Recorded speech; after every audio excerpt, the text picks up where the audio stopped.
Assalamualaikum warahmatullahi wabarakatuh. Sahabat seiman yang dirahmati Allah. Dalam volume kedua ini, kita akan menyibak lembaran sejarah yang penuh ujian, masa kekhalifahan Utsman bin Affan radhiyallahu anhu.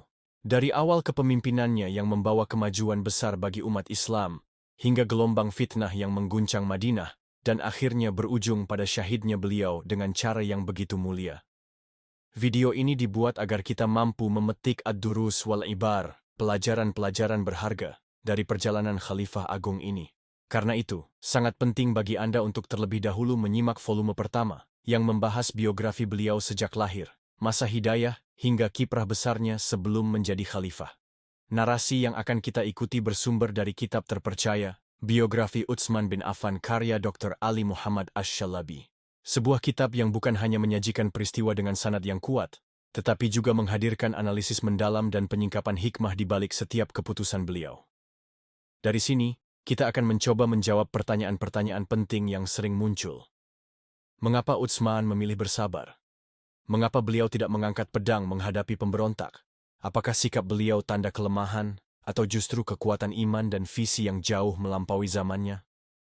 Gambar-gambar dan ilustrasi yang Anda saksikan hanyalah bersifat simbolis, bukan untuk menggambarkan wajah para sahabat, melainkan sebagai sarana membantu kita lebih hidup membayangkan peristiwa, agar hikmah yang terkandung bisa lebih melekat dalam hati.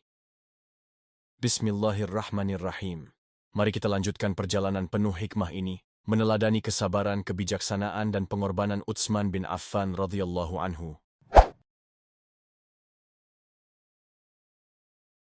Di saat-saat terakhir hidupnya, Umar ibn al-Khattab menunjukkan kepedulian luar biasa terhadap persatuan dan masa depan umat Islam.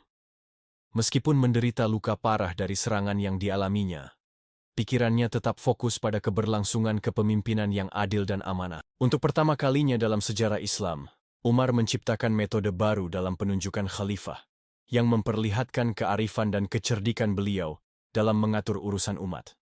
Karena Rasulullah wafat tanpa menunjuk pengganti secara langsung, dan Abu Bakar al-Siddiq telah wafat sebelumnya, perlunya calon pemimpin yang sah dan diterima secara luas menjadi sangat krusial. Umar memilih sebuah dewan khusus, Syura, berjumlah 6 sahabat yang dianggap layak untuk menjadi khalifah, meskipun mereka memiliki perbedaan kualifikasi. Ia menetapkan mekanisme pemilihan, batas waktu, pengawasan ketat, dan aturan agar tidak ada pihak luar yang mengganggu proses ini. Hal ini dilakukan untuk mencegah konflik dan kekacauan di tengah umat. 6 sahabat yang ditunjuk adalah Ali ibn Abi Thalib. Keilmuan, keberanian, dan kedekatannya dengan Rasulullah menjadikannya calon kuat. Utsman ibn Affan, dikenal dengan kemurahan hati, kesabaran, dan pengelolaan administrasi yang cerdas. Abd ar-Rahman ibn Auf, kaya, dermawan, dan bijak dalam urusan ekonomi dan sosial. Sa'd ibn Abi Waqqas, pejuang tangguh, cerdas dalam strategi militer. Az-Zubair ibn al-Awwam, keberanian dan kedalaman iman yang luar biasa. Talha ibn Ubaidallah, kejujuran dan pengabdian yang tinggi terhadap umat. Metode yang digunakan Umar memastikan bahwa pemilihan khalifah berlangsung adil dan amanah, dengan calon yang paling layak dipilih berdasarkan kriteria keimanan, kejujuran, kemampuan memimpin, dan kemampuan menjaga persatuan umat. Ia juga berpesan kepada Al-Miqdad bin Al-Aswad, "Setelah aku dikuburkan, kumpulkan ke-6 orang itu dalam sebuah rumah hingga mereka menentukan khalifah baru."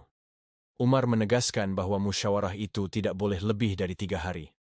Selama 3 hari itu, kaum muslimin dipimpin salatnya oleh Suhaib ar-Rumi, sementara Al-Miqdad bin Al-Aswad dan Abu Talha al-Ansyari ditugaskan menjaga jalannya musyawarah agar tidak ada pihak luar yang mengganggu.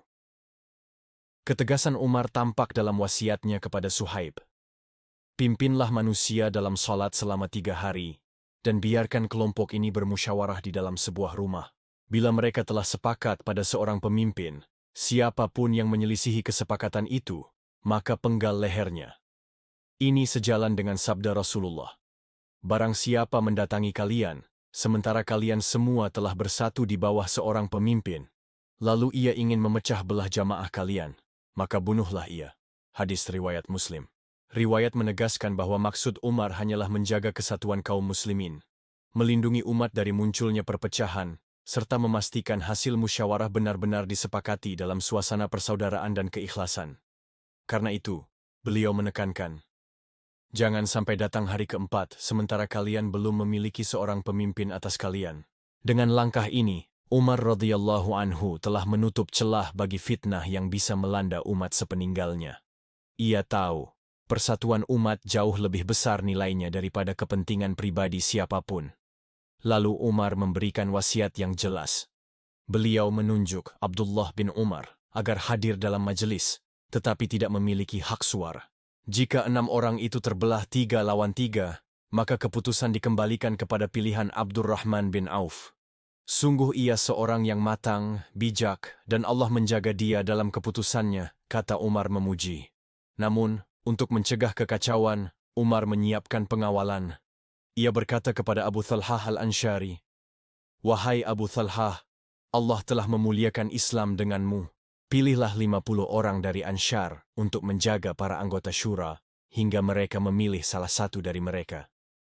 Pada akhirnya, setelah bermusyawarah, Abdurrahman ibnu Auf memegang tangan Ali, lebih dahulu seraya menawarkan, "Wahai Ali, aku bersedia membaiatmu dengan syarat engkau memimpin dengan kitabullah, sunnah Rasulullah, dan jalan para khalifah sebelumnya." Ali menjawab, "Aku akan memimpin dengan kitabullah, sunnah Rasulullah, dan menurut ijtihadku." Lalu Abdurrahman berpaling kepada Uthman dan berkata hal yang sama. Uthman menjawab, "Aku akan memimpin dengan kitabullah, sunnah Rasulullah, dan jalan para khalifah sebelumnya." Maka Abdurrahman membaiat Uthman, diikuti kaum muslimin.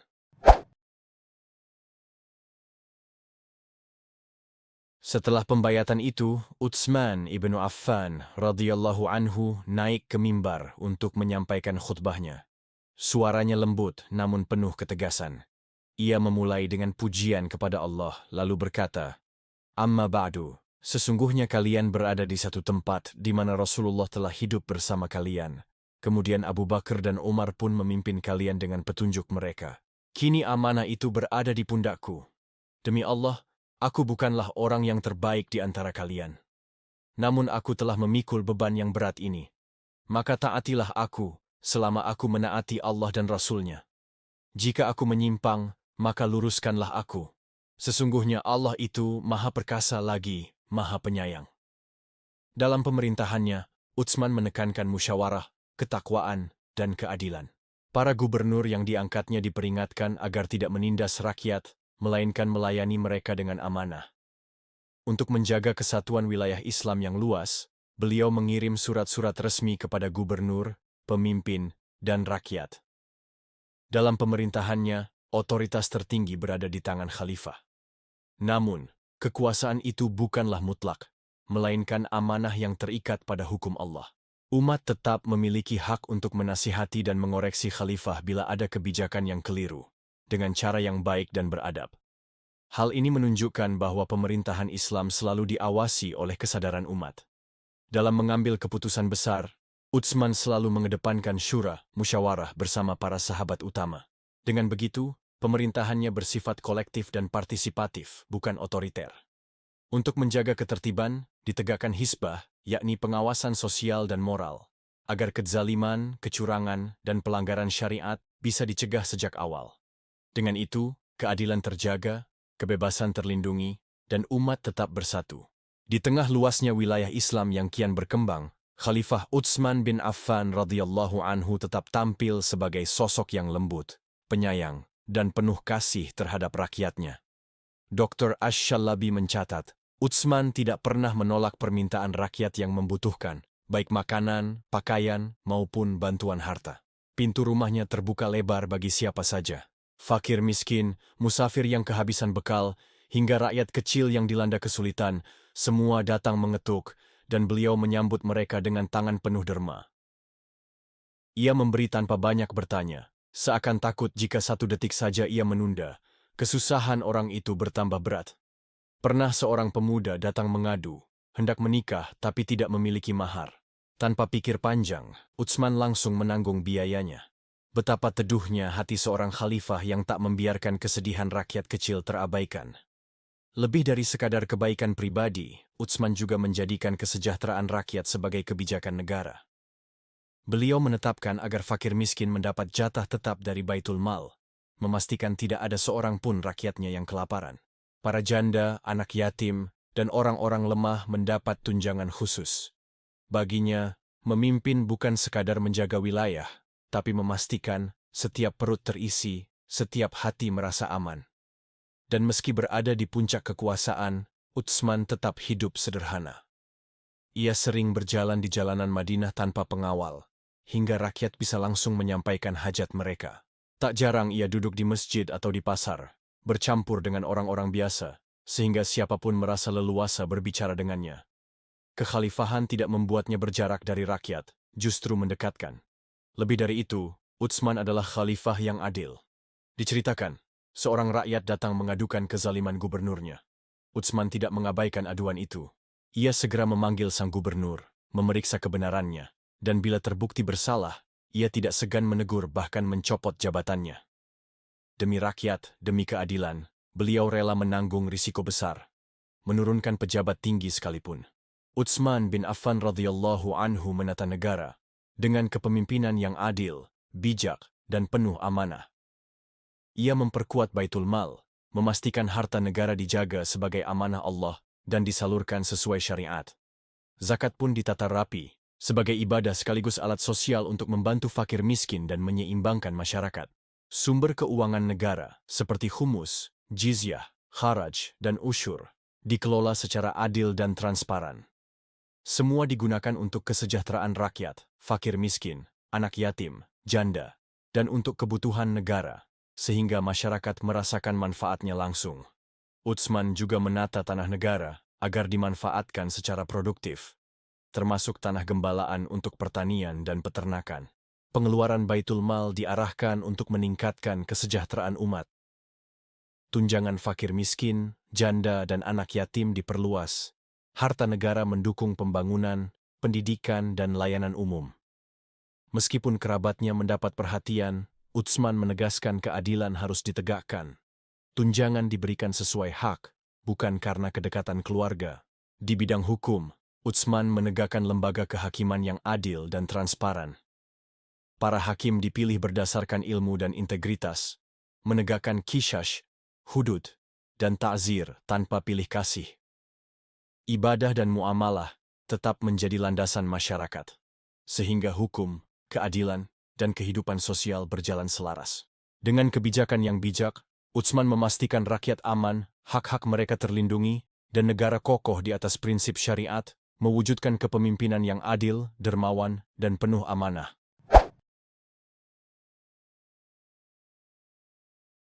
Di masa Khalifah Utsman bin Affan radhiyallahu anhu, pasukan Islam melanjutkan ekspansi ke wilayah timur yang belum sepenuhnya berada di bawah kekuasaan Islam.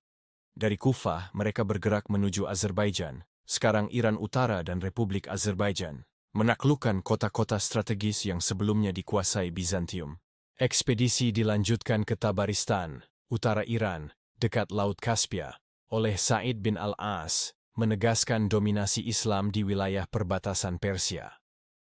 Raja Persia, Yazdagird, terpaksa melarikan diri ke Khurasan, timur Iran dan Afghanistan, namun akhirnya wafat, menandai runtuhnya kekuasaan Persia. Kesedihan kaum Nasrani atas kematiannya menunjukkan besarnya pengaruh kerajaan Persia yang telah sirna. Pasukan Islam kemudian menaklukkan wilayah-wilayah strategis di Afghanistan Utara, termasuk Balkh, Al-Jawzjan, Al-Taliqan, dan Al-Faryab. Disinilah kepemimpinan Al-Ahnaf bin Qais menjadi kunci keberhasilan.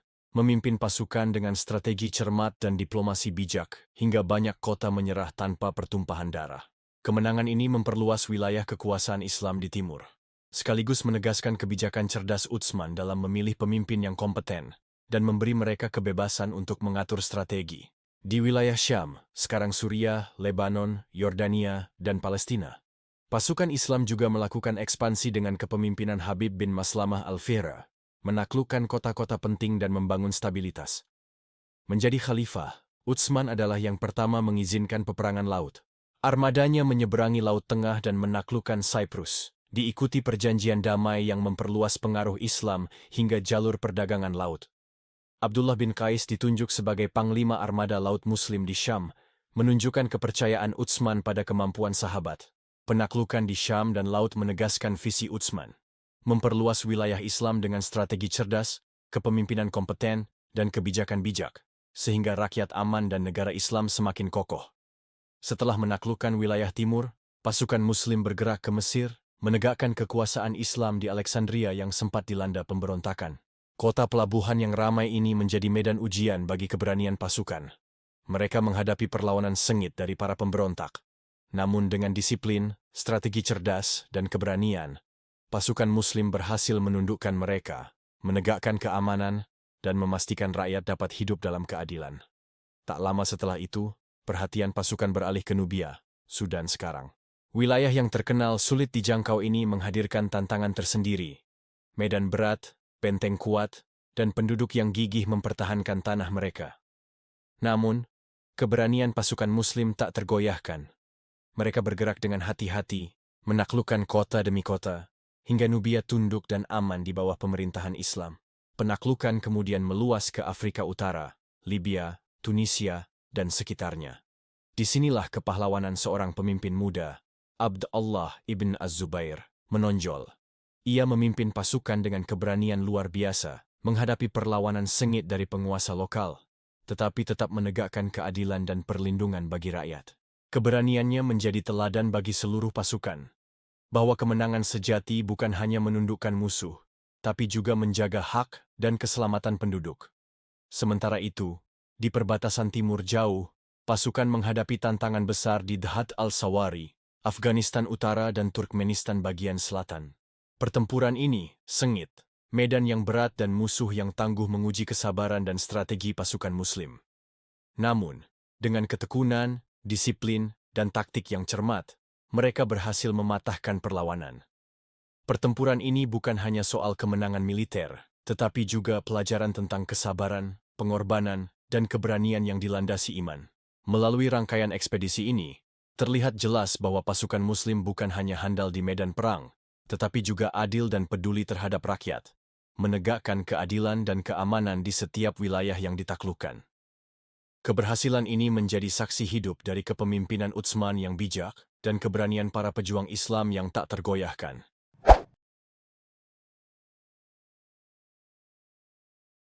Prestasi terbesar Khalifah Utsman ibnu Affan radhiyallahu anhu adalah menyatukan umat Islam dengan satu mushaf Al-Qur'an.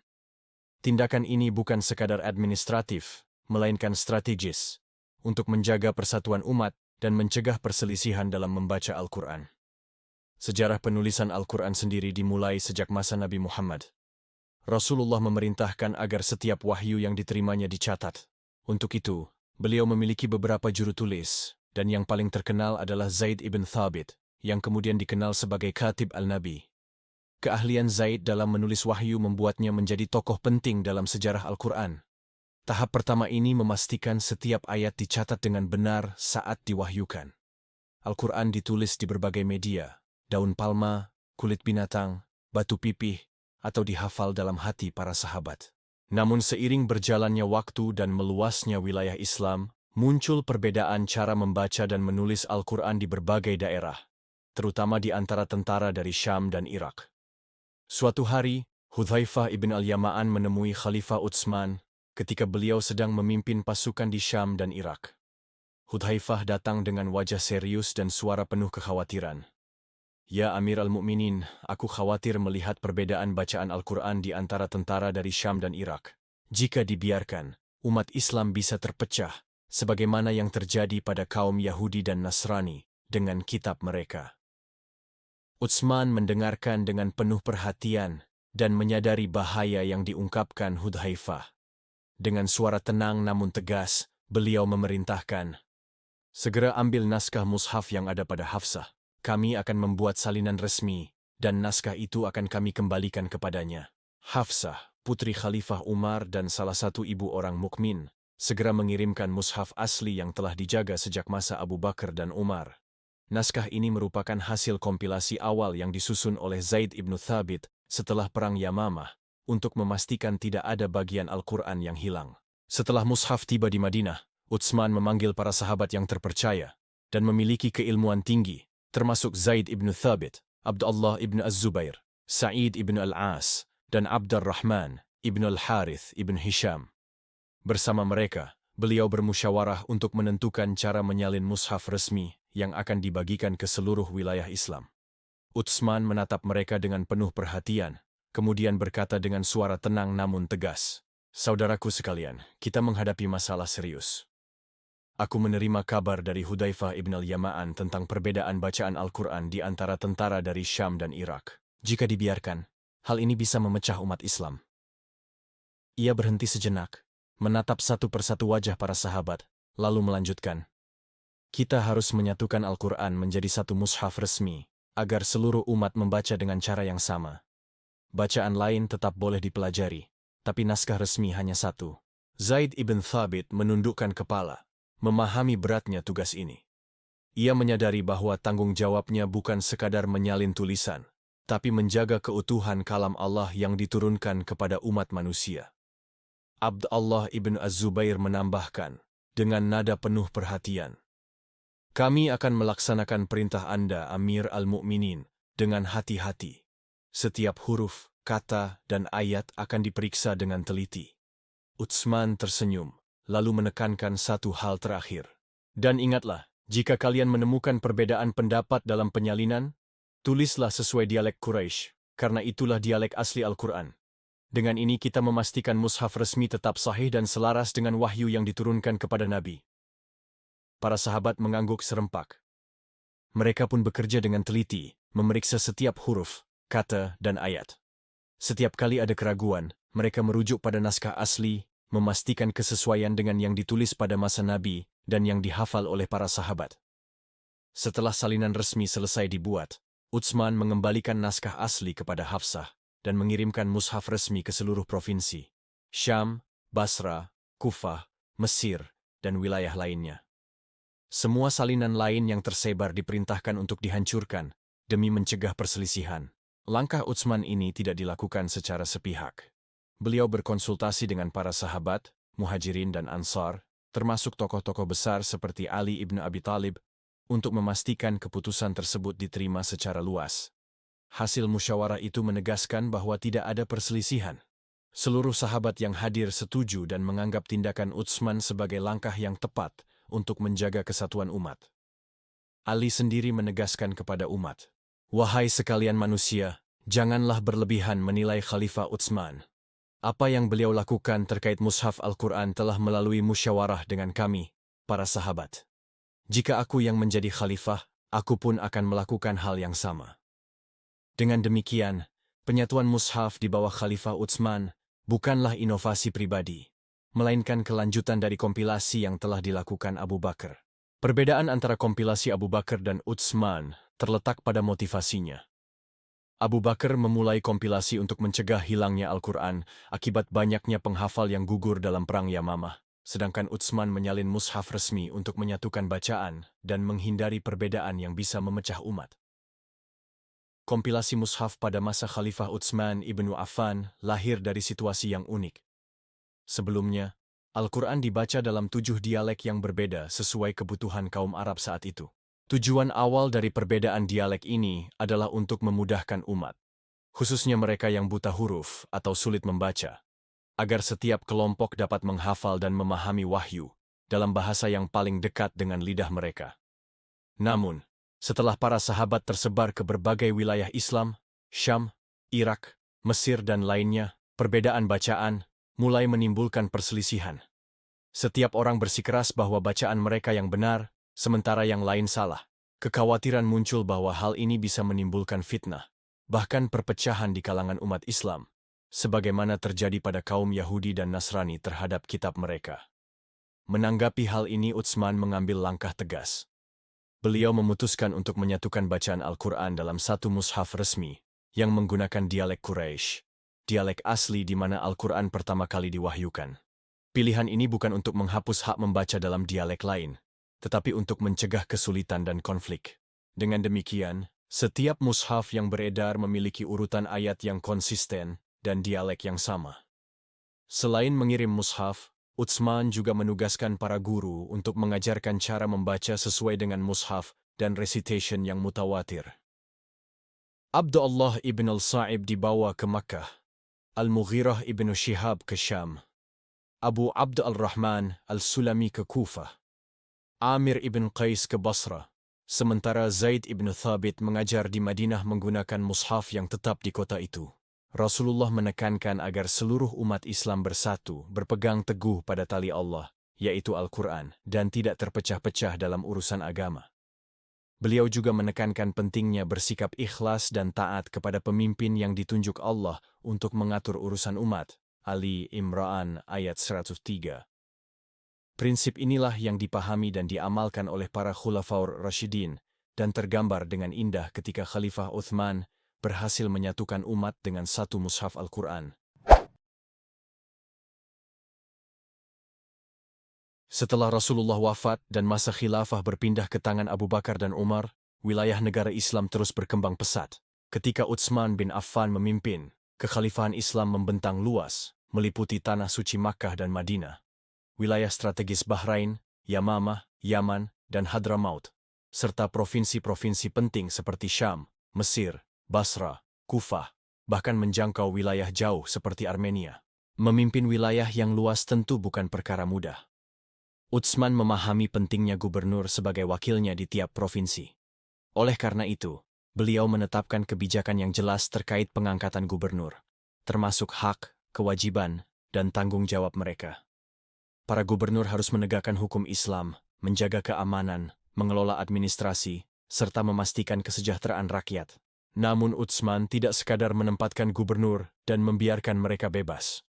Beliau melakukan pengawasan rutin, mengirim surat dan utusan, serta menekankan akuntabilitas agar kebijakan dijalankan dengan benar. Selama masa khilafah Utsman ibnu Affan, banyak pihak menuduh beliau melakukan nepotisme karena sejumlah posisi strategis dipegang oleh anggota Banu Umayyah. Namun, bila ditelusuri secara mendalam, penunjukan gubernur ini bukan semata-mata karena hubungan keluarga, melainkan merupakan kombinasi dari kualitas, integritas, dan kepercayaan yang telah teruji. Utsman mengikuti pola yang telah diterapkan Nabi, Abu Bakar, dan Umar, yakni memilih orang-orang yang kompeten, terpercaya, dan berpengalaman dalam administrasi maupun militer. Hubungan keluarga hanyalah faktor tambahan untuk memastikan amanah, bukan syarat utama. Keputusan Utsman selalu berlandaskan pengalaman sebelumnya, kepercayaan, dan kemampuan memimpin. Beberapa gubernur yang ia angkat sudah memegang jabatan penting pada masa Nabi maupun pada masa Abu Bakar dan Umar. Integritas moral dan loyalitas mereka diuji melalui interaksi profesional maupun hubungan keluarga. Para gubernur terbukti mampu memimpin wilayah dengan administrasi yang baik, mengatur keuangan, memimpin pasukan, dan mengelola ekonomi sehingga kota-kota yang mereka pimpin berkembang pesat. Dari 18 gubernur yang diangkat oleh Utsman, hanya beberapa saja yang berasal dari Banu Umayyah, yaitu Muawiyah ibn Abi Sufyan, Abdullah ibn Abil Sarh, Al-Walid ibn Uqbah, Sa'id ibn Al-As, Abdullah ibn Amir ibn Quraiz. Selebihnya berasal dari berbagai suku dan golongan yang terbukti kompeten. Hal ini menegaskan bahwa kepemilikan jabatan tidak didasarkan semata pada garis keturunan, melainkan pada kualitas dan kemampuan memimpin. Sehingga tuduhan nepotisme secara menyeluruh tidak berdasar. Salah satu yang paling menonjol adalah Muawiyah ibn Abi Sufyan, yang pernah menjadi penulis wahyu Nabi, hadir dalam pertempuran Hunain, dan menerima doa khusus agar menjadi pemimpin yang menuntun orang lain. Muawiyah kemudian menjadi gubernur seluruh wilayah Syam, mengatur pertahanan, memperkuat militer, dan menjalankan administrasi dengan adil. Para ulama seperti Ibnu Taimiyah dan Ibnu Katsir memuji keadilannya, kesabarannya, dan kepemimpinannya, menegaskan bahwa pengangkatannya bukan karena nepotisme, melainkan karena kemampuan dan kepercayaan yang melekat padanya. Selain Muawiyah, Abdullah ibnu Amir juga menjadi figur penting dalam kepemimpinan Banu Umayyah. Lahir pada 4 Hijriah, beliau adalah keponakan Utsman dari garis ibu. Penunjukannya sebagai gubernur Basra tidak hanya didasari hubungan keluarga, tetapi juga kemampuan militernya yang luar biasa. Ia memimpin Basra dan wilayah timur, menaklukkan sisa kekuasaan Persia, dan menghancurkan perlawanan terakhir para raja Persia, termasuk Yazdagerd. Dalam bidang administratif dan ekonomi, ia mengembangkan Basra melalui penggalian saluran irigasi, pembangunan sistern, dan pengelolaan perdagangan, menjadikan kota itu pusat ekonomi dan militer yang strategis. Reputasinya sebagai gubernur yang dermawan, berani, dan adil tercatat dalam karya Ibnu Sa'd dan Ibnu Hajar, menegaskan kualitasnya sebagai pemimpin yang luar biasa. Gubernur Banu Umayyah lainnya, seperti Sa'id ibn al-As, Al-Walid ibn Uqbah, dan Abdullah ibn Abil Sarh, juga menunjukkan kualitas yang sama. Sa'id ibn al-As terbukti mampu mengelola provinsi secara efektif, mengawasi perbaikan saluran air, pembangunan kota, dan pengaturan zakat. Al-Walid ibn Uqbah memiliki pengalaman penugasan strategis, termasuk pengiriman pasukan dan pengumpulan zakat, serta melaksanakan tugas administratif dan militer dengan sukses. Abdullah ibn Abil Sarh, seorang sahabat Nabi, dipercaya mengelola wilayah kritis, menjaga keamanan, mengatur pajak dan distribusi zakat, serta memastikan pemerintahan berjalan lancar. Alasan utama penunjukan mereka adalah integritas, kemampuan, dan hasil nyata. Mereka dikenal jujur, amanah, dan mampu menghadapi tantangan politik maupun militer. Masing-masing mampu memimpin provinsi penting seperti Syam, Basra, dan Kufah, dan di bawah kepemimpinan mereka, kota-kota tumbuh secara ekonomi, militer menjadi kuat, dan wilayah penaklukan Islam berkembang pesat. Hubungan keluarga membantu meningkatkan kepercayaan dan loyalitas, tetapi standar kompetensi tetap menjadi prioritas. Prestasi para gubernur ini dalam administrasi, militer, ekonomi, dan penegakan hukum membuktikan bahwa mereka layak memimpin wilayah yang dipercayakan kepada mereka, sehingga tuduhan nepotisme terhadap Utsman kehilangan dasar yang kuat.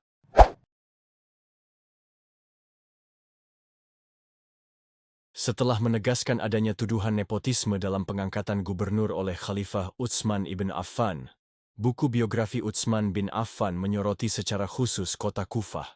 Kota ini dipilih karena menjadi pusat dinamika politik, sosial, dan ekonomi yang sangat kompleks pada masa kekhalifahan Utsman. Kufah bukan hanya kota penting dalam penyebaran Islam, tetapi juga kota yang dihuni oleh masyarakat yang memiliki karakter kritis, mandiri, dan kadang sulit diajak kompromi. Masyarakat Kufah dikenal sangat vokal dalam menyampaikan keluhan, bahkan terhadap gubernur yang sebenarnya adil dan cakap. Mereka bisa membuat tuduhan tanpa dasar, menolak pemimpin yang sah, atau menimbulkan fitnah yang merugikan orang-orang saleh.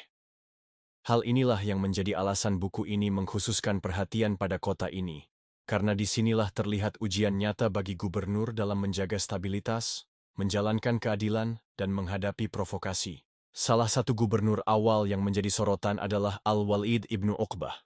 Ia dituduh minum arak, dan tuduhan ini memicu eksekusi hukuman cambuk, dan diberhentikan dari jabatannya oleh Utsman.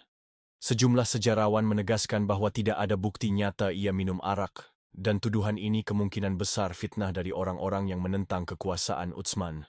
Peristiwa ini menunjukkan bagaimana gubernur di Kufah menghadapi tantangan moral dan politik yang kompleks, di mana pengawasan masyarakat dan rumor bisa berdampak langsung pada tindakan penguasa pusat. Setelah Al-Walid, Sa'id ibn al-As diangkat sebagai gubernur Kufah. Sa'id memiliki kompetensi yang tinggi. Ia dikenal sebagai sahabat Nabi yang pernah ikut perang dan memiliki kemampuan militernya sendiri. Selain itu, Sa'id memiliki kecakapan administrasi yang baik dan dikenal adil, dermawan, serta mampu menjaga persatuan umat. Selama masa pemerintahannya, ia menyerang wilayah Tabaristan dan Jarjan, serta memimpin pasukan sahabat dalam beberapa kampanye. Ia juga terkenal mampu menegakkan keadilan dengan tegas, tetapi tetap bijaksana. Meski demikian, masyarakat Kufah kerap menimbulkan masalah bagi para gubernurnya. Salah satunya muncul dalam bentuk laporan palsu yang dikaitkan dengan Sa'id ibn al-As, seperti cerita Rajas, syair pendek yang sengaja dibuat untuk menebar fitnah. Dalam syair itu dikatakan bahwa Sa'id akan membuat budak-budak kelaparan. Narasi ini jelas bertentangan dengan kenyataan, karena Sa'id terbukti adil dan selalu memastikan setiap orang mendapat haknya. Kasus ini mencerminkan sifat sebagian masyarakat Kufah yang sangat kritis, mudah tersulut emosi, dan rentan terprovokasi fitnah, meskipun pemimpin yang sah bertindak benar. Buku ini menegaskan bahwa tidak hanya rakyat biasa, bahkan gubernur yang kompeten pun harus menghadapi tekanan sosial politik yang luar biasa di Kufah. Hal ini membuat Khalifah Umar ibn al-Khattab pun pernah mengeluh tentang kota ini. Ia berkata bahwa ia lelah mengurus Kufah karena masyarakatnya sulit disenangkan. Jika seorang gubernur lemah dan lunak, mereka memanfaatkannya. Jika tegas, mereka mengeluh. Umar bahkan berdoa agar Allah membuat mereka bingung sebagaimana mereka membuatnya bingung. Melalui serangkaian kisah ini, buku menekankan bahwa Kufah adalah laboratorium politik dan ujian kepemimpinan. Di kota ini, kemampuan seorang gubernur dalam menegakkan keadilan, membedakan fitnah dari kebenaran, dan tetap menjaga stabilitas umat diuji dengan nyata. Setelah menyoroti kota Kufah, buku ini beralih ke Mesir karena provinsi ini memiliki posisi yang sangat strategis dan kaya, sehingga bagaimana pengelolaannya dapat berdampak besar terhadap keadaan politik kekhalifahan. Mesir bukan sekadar wilayah administratif. Pengelolaan provinsi ini menentukan stabilitas ekonomi, militer, dan sosial yang bisa memperkuat atau melemahkan kekuasaan khalifah. Selama masa Utsman, Mesir dipimpin oleh Abdullah ibn Sa'ad, seorang gubernur yang berpengalaman dan kompeten. Ia menguasai administrasi dan strategi militer, menjaga kestabilan provinsi, menata pengumpulan pajak, kharaj, serta menaklukkan wilayah baru seperti Nubia dan Afrika Utara. Kepemimpinannya yang adil membuat penduduk Mesir menghormatinya tanpa keluhan terhadap kebijakan atau perlakuannya. Namun stabilitas ini tidak kebal terhadap fitnah.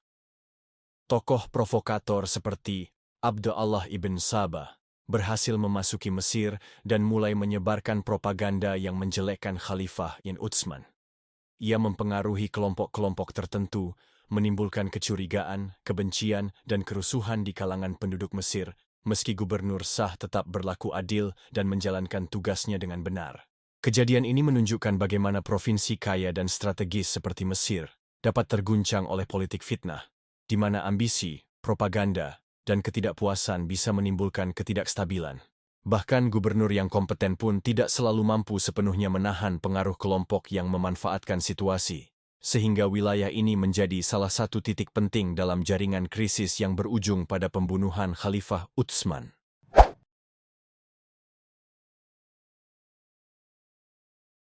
Setelah membahas dinamika di Kufah dan kondisi politik di Mesir, buku ini kemudian menyoroti sosok Marwan ibn al-Hakam.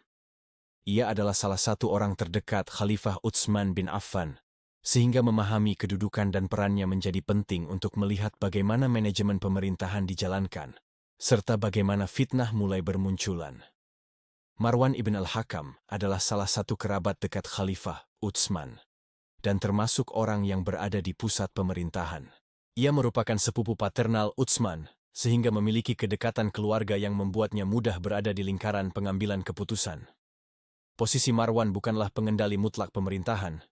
Ia lebih berperan sebagai pencatat keputusan dan penasehat. Orang yang dekat dengan khalifah dan memegang cap resmi, sehingga perannya sangat penting dalam administrasi negara. Namun tidak sampai mengendalikan khalifah atau menentukan kebijakan seorang diri. Banyak narasi populer dan sebagian sejarah mengaitkan Marwan dengan fitnah dan intrik politik, bahkan menuduhnya sebagai otak konflik atau penyebab kekacauan yang menimpa Khalifah Utsman. Namun buku ini menegaskan bahwa tuduhan tersebut tidak memiliki bukti kuat. Sejarah yang dikaji secara teliti menunjukkan bahwa Marwan bukanlah pelaku utama fitnah, dan tindakan serta keputusannya selama berada di pemerintahan bersifat profesional dan adil. Secara pribadi, Marwan dikenal sebagai tokoh yang berpengetahuan, adil, dan berkomitmen pada agama. Ia menguasai hukum Islam, faqih, dan meriwayatkan beberapa hadits. Ia rajin belajar sunnah dan berusaha mengamalkannya dalam kehidupan sehari-hari. Marwan juga menegakkan keadilan tanpa memandang kedekatan keluarga. Misalnya, ketika saudaranya melakukan kesalahan terhadap seorang warga Madinah, Marwan menuntut agar hak korban dipenuhi, meski melibatkan saudaranya sendiri. Hal ini menunjukkan integritas dan keberaniannya dalam menegakkan keadilan. Marwan juga dikenal hati-hati dalam perkataan dan tindakan. Ia memiliki kesadaran religius yang tinggi. Misalnya, kata-kata terakhir yang diucapkannya menunjukkan keyakinan dan ketakwaan. Surga ditujukan bagi orang yang takut kepada neraka, dan di cincinnya terukir doa dan pengakuan iman. Di masa Khalifah Utsman, ada beberapa sahabat yang memiliki kecenderungan zuhud dan keras menegakkan prinsip. Tetapi ketika realitas masyarakat berubah, mereka memilih atau diminta untuk menjauh, tanpa celah, dan tanpa menodai kehormatan mereka maupun khalifah. Salah satu contoh yang paling menonjol dari hal ini adalah kisah Abu Dzar al-Ghifari. Hubungan antara Abu Dzar Al-Ghifar dengan Khalifah Utsman bin Affan sebenarnya penuh dengan rasa hormat dan ketaatan, meski diwarnai perbedaan pandangan dalam masalah harta. Ketika Utsman berkata kepadanya dengan lembut, "Jika engkau ingin tinggal di luar Madinah tetapi tetap dekat dengan kami, maka itu baik." Beliau sama sekali tidak memerintah atau memaksa Abu Dzar. Seandainya Abu Dzar menolak, Utsman pun tidak akan memaksanya. Namun Abu Dzar adalah sosok yang taat pada pemimpin. Sebagaimana ia sendiri berkata di akhir hadis, "Sekalipun mereka mengangkat seorang Habsyi sebagai pemimpin atasku, aku tetap akan mendengar dan taat." Sikap ini menunjukkan bahwa Abu Dzar sangat membenci fitnah dan pemberontakan terhadap pemimpin yang telah diangkat umat. Riwayat Ibnu Sa'ad menegaskan hal itu. Disebutkan bahwa sekelompok penduduk Kufah pernah berkata kepada Abu Dzar saat ia berada di Al-Rabzah, "Orang itu, Utsman, telah berbuat begini dan begitu terhadapmu, mengapa engkau tidak melawannya?" Namun Abu Dzar menjawab dengan tegas, "Tidak. Seandainya Utsman memerintahkanku berjalan dari timur ke barat, aku tetap akan mematuhinya." Adapun alasan mengapa Abu Dzar memilih tinggal di luar Madinah, atau mengapa Utsman meminta dengan cara yang halus agar beliau menjauh sedikit, adalah karena pada masa itu benih-benih fitnah mulai tumbuh di berbagai wilayah. Orang-orang yang menyimpan kebencian terhadap pemerintah menyebarkan rumor dan ingin memanfaatkan sikap keras Abu Dzar dalam mengkritik penumpukan harta. Karena itu, Utsman lebih memilih langkah pencegahan. Menolak sesuatu yang berpotensi buruk lebih diutamakan daripada mengejar manfaat. Sebenarnya, keberadaan Abu Dzar di dekat Madinah memberi banyak manfaat, sebab para penuntut ilmu dapat mengambil faedah darinya. Tetapi Utsman khawatir pandangan Abu Dzar yang sangat keras dalam masalah harta, yakni keyakinannya bahwa harta harus segera diinfakkan kepada fakir miskin dan tidak boleh ditimbun, akan dimanfaatkan oleh pihak-pihak yang ingin menyalakan api fitnah. Maka, demi menjaga ketenangan umat, beliau menyarankan agar Abu Dzar menjauh, meski tetap berada di tempat yang masih dekat dengan Madinah. Ibnul Arab menegaskan bahwa Abu Dzar adalah seorang zuhud sejati. Ia merasa heran ketika melihat kaum muslimin mulai memiliki tunggangan yang bagus dan pakaian yang mewah. Lalu ia mengecam hal itu. Menurut pandangannya, harta yang berlebih harus segera disedekahkan dan dibagikan kepada kaum miskin. Namun, hal itu bukanlah kewajiban syariat. Karena itu, muncullah perbedaan pendapat antara Abu Dzar dengan Muawiyah di Syam. Dari sana, Abu Dzar kemudian kembali ke Madinah, di mana banyak orang berkumpul mendengarkan pandangannya. Melihat hal itu, Utsman berkata kepadanya, "Lebih baik engkau menjauh dari orang-orang." Maksudnya, pandangan keras Abu Dzar membuatnya tidak cocok untuk selalu berbaur. Karena syariat sebenarnya membolehkan seorang muslim memiliki harta, tunggangan, dan pakaian yang halal, selama tidak melampaui batas. Abu Dzar pun memilih jalan zuhud, hidup sederhana dan menjauh dari keramaian, sementara kaum muslimin lainnya tetap hidup normal dengan harta halal yang mereka miliki. Keduanya sama-sama baik, Abu Dzar dengan kezuhudannya, dan kaum muslimin lain dengan pemanfaatan rezeki halal. Namun, tidak semua orang bisa menempuh jalan keras seperti Abu Dzar, karena jika semua manusia berbuat demikian, kehidupan tidak akan berjalan.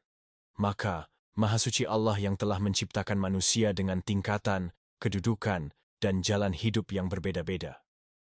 Ibnul Arab juga menceritakan bahwa bukan hanya Abu Dzar yang mengalami perbedaan dengan Muawiyah.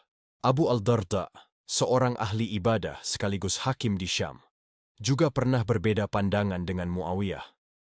Karena ketegasannya dalam menegakkan kebenaran dan ingin menerapkan gaya hidup ketat seperti zaman Umar bin Al-Khattab, sementara masyarakat saat itu tidak mampu menanggung beban tersebut, ia pun akhirnya meninggalkan jabatannya dan kembali ke Madinah. Semua peristiwa ini, sejatinya, tidak merusak komitmen agama seorang pun. Tidak mengurangi kedudukan Abu Dzar.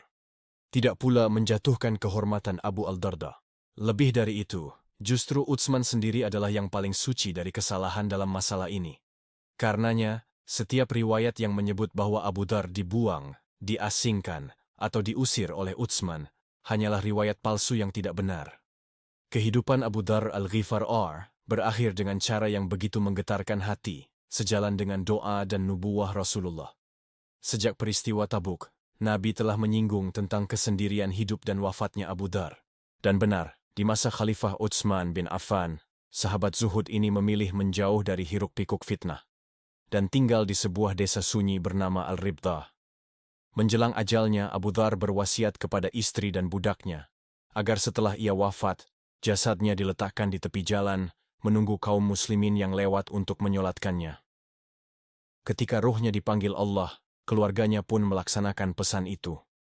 Tak lama kemudian, lewatlah sebuah kafilah dari Kufah. Mereka terkejut mendapati jenazah terbaring di jalan. Di antara rombongan itu ada sahabat Nabi, Abdullah ibnu Mas'ud. Begitu mendengar bahwa jenazah itu adalah Abu Dhar, ia menangis terseduh, lalu berkata dengan suara bergetar, "Rasulullah telah berkata benar. Semoga Allah merahmati Abu Dhar. Ia berjalan sendirian, ia mati sendirian, dan ia akan dibangkitkan sendirian." Jenazah sahabat mulia itu kemudian dimandikan, dikafani, disyalatkan, dan dikuburkan dengan penuh kehormatan. Berita wafatnya sampai kepada Khalifah Utsman, yang dengan hati pilu mendoakan ampunan untuknya, lalu menanggung kehidupan keluarga Abu Dhar di bawah perlindungannya.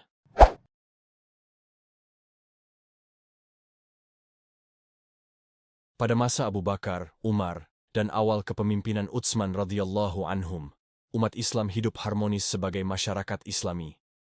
Segala aspek kehidupan, ibadah, sosial, ekonomi, hingga politik berjalan di atas iman, persaudaraan, dan akhlak. Mereka saling menolong, menegakkan amar ma'ruf nahi mungkar, bahkan menasihati pemimpin bila keliru. Islam menyatukan berbagai bangsa, dari Arab, Habasyah, Persia, hingga Romawi, dan menyebar luas karena akhlak mulia, bukan paksaan.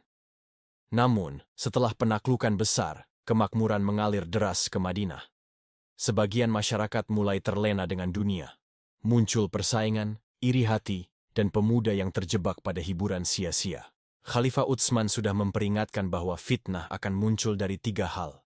Meluasnya kekayaan, lahirnya generasi baru yang hidup dalam kemewahan, dan orang yang mempelajari Al-Quran demi dunia, bukan iman. Tanda-tandanya pun mulai terlihat.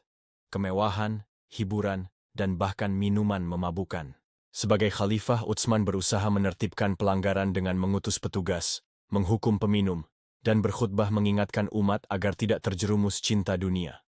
Namun, sebagian pemuda yang terpengaruh dunia justru bersatu dengan musuh khalifah, sehingga fitnah mulai membesar. Perubahan sosial juga memperkeruh keadaan. Banyak bangsa baru, Persia, Romawi, Yahudi, dan Nasrani, masuk ke masyarakat Islam tanpa pemahaman agama yang kuat. Mereka mudah terprovokasi dan ikut menyebarkan fitnah. Sahabat senior pun semakin sedikit dan tersebar ke berbagai wilayah, sehingga pengaruh moral mereka melemah. Akibatnya, masyarakat menjadi rentan terhadap gosip, isu, dan adu domba. 2 kelompok utama memperparah situasi. Pertama, orang Badui yang keras, fanatik suku, dan minim ilmu, mudah menafsirkan agama sesuai hawa nafsu. Kedua, mantan murtad yang kembali masuk Islam, membawa semangat jahiliyah dan fanatisme suku. Ditambah peran Yahudi dan Nasrani di wilayah penting seperti Kufah dan Basrah, provokasi kaum munafik, serta ambisi politik, semua ini menjadi bara yang menyulut fitnah besar. Pada masa Khalifah Utsman, orang-orang Badui yang terbiasa menerima harta rampasan perang merasa kecewa ketika penaklukan berhenti dan harta berkurang. Rumor palsu tentang penyalahgunaan tanah wakaf dan kebijakan khalifah menyebar, memprovokasi sebagian mereka untuk menentang pemerintah. Ketiadaan pemahaman agama yang mendalam membuat rumor dan kabar bohong mudah dipercaya. Beberapa gubernur, seperti Abdullah ibn Amir, mencoba mengalihkan mereka untuk berjihad agar sibuk dengan urusan perang, namun hal itu tidak cukup menahan penyebaran fitnah. Selain itu, kelompok munafik dan penghasut dari Yahudi, Nasrani, Persia, serta mantan pelanggar hukum memanfaatkan situasi ini untuk menimbulkan kekacauan. Tokoh paling berpengaruh adalah Abdullah ibnu Saba, seorang Yahudi dari Yaman yang tampak masuk Islam, tetapi menyebarkan ide-ide sesat dan provokasi untuk memecah belah umat. Ia menekankan klaim palsu tentang keutamaan Ali ibnu Abi Thalib, menyebarkan doktrin ekstrim, dan membentuk pengikut yang disebut Sabaiyah atau Sabais.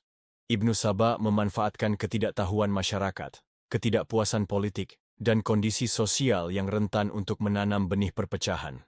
Ia menggunakan Al-Quran dengan tafsir keliru, mengklaim bahwa Muhammad akan kembali, atau bahwa Ali adalah pewaris sah yang ditunjuk Nabi. Agen-agen Ibnu Saba menyebarkan propaganda di berbagai wilayah, mengkritik gubernur, dan mengirim surat palsu hingga ke Madinah, seolah berasal dari sahabat senior seperti Aisyah, Ali, Talhah, dan Az-Zubair. Tujuannya adalah memberi kesan bahwa para sahabat pun menentang khalifah, sehingga propaganda itu lebih mudah diterima rakyat dan menimbulkan kebingungan. Di Kufah, Ibnu Saba menghasut rakyat dan kelompok Beduin dengan dalih amar ma'ruf nahi mungkar, menuduh khalifah menyalahgunakan harta negara atau mengistimewakan kerabat. Ia juga menyebarkan berita buruk dari berbagai kota untuk menimbulkan ketakutan dan kemarahan. Meski begitu, ketika beberapa dari mereka datang ke Madinah dan bertemu dengan para sahabat, propaganda ini ditolak dan kebenaran ditegaskan. Sementara pengaruh utama Ibn Saba di Mesir adalah mengorganisir kampanye menentang Utsman dan menyebarkan surat palsu. Agen-agen dan pengikutnya menyebarkan rumor, memanfaatkan kelemahan masyarakat yang mudah terhasut, serta membentuk jaringan Sabai yang terorganisir di Basra, Kufah, dan Mesir.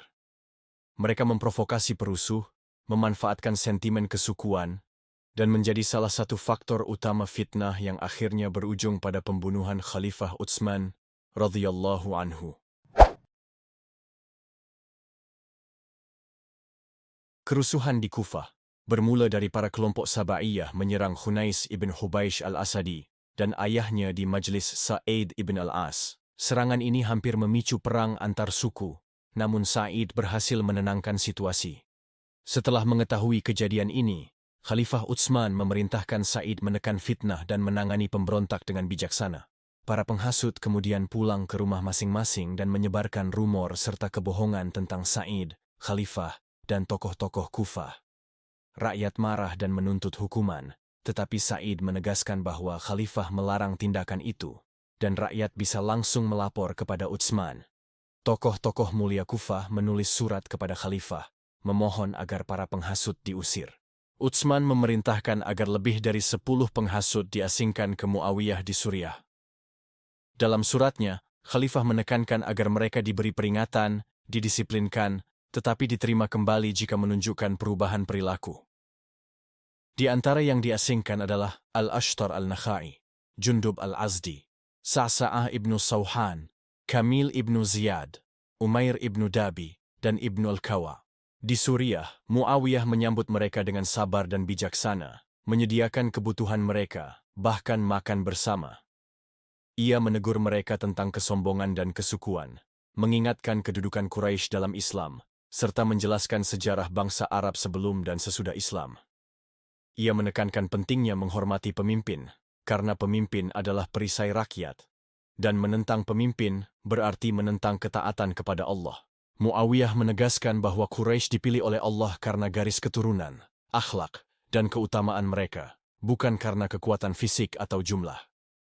Ia menyoroti sejarah penghasut, terutama Sa'sa'ah ibnu Sawhan, menunjukkan kesalahan, ambisi dan pengaruh buruk mereka.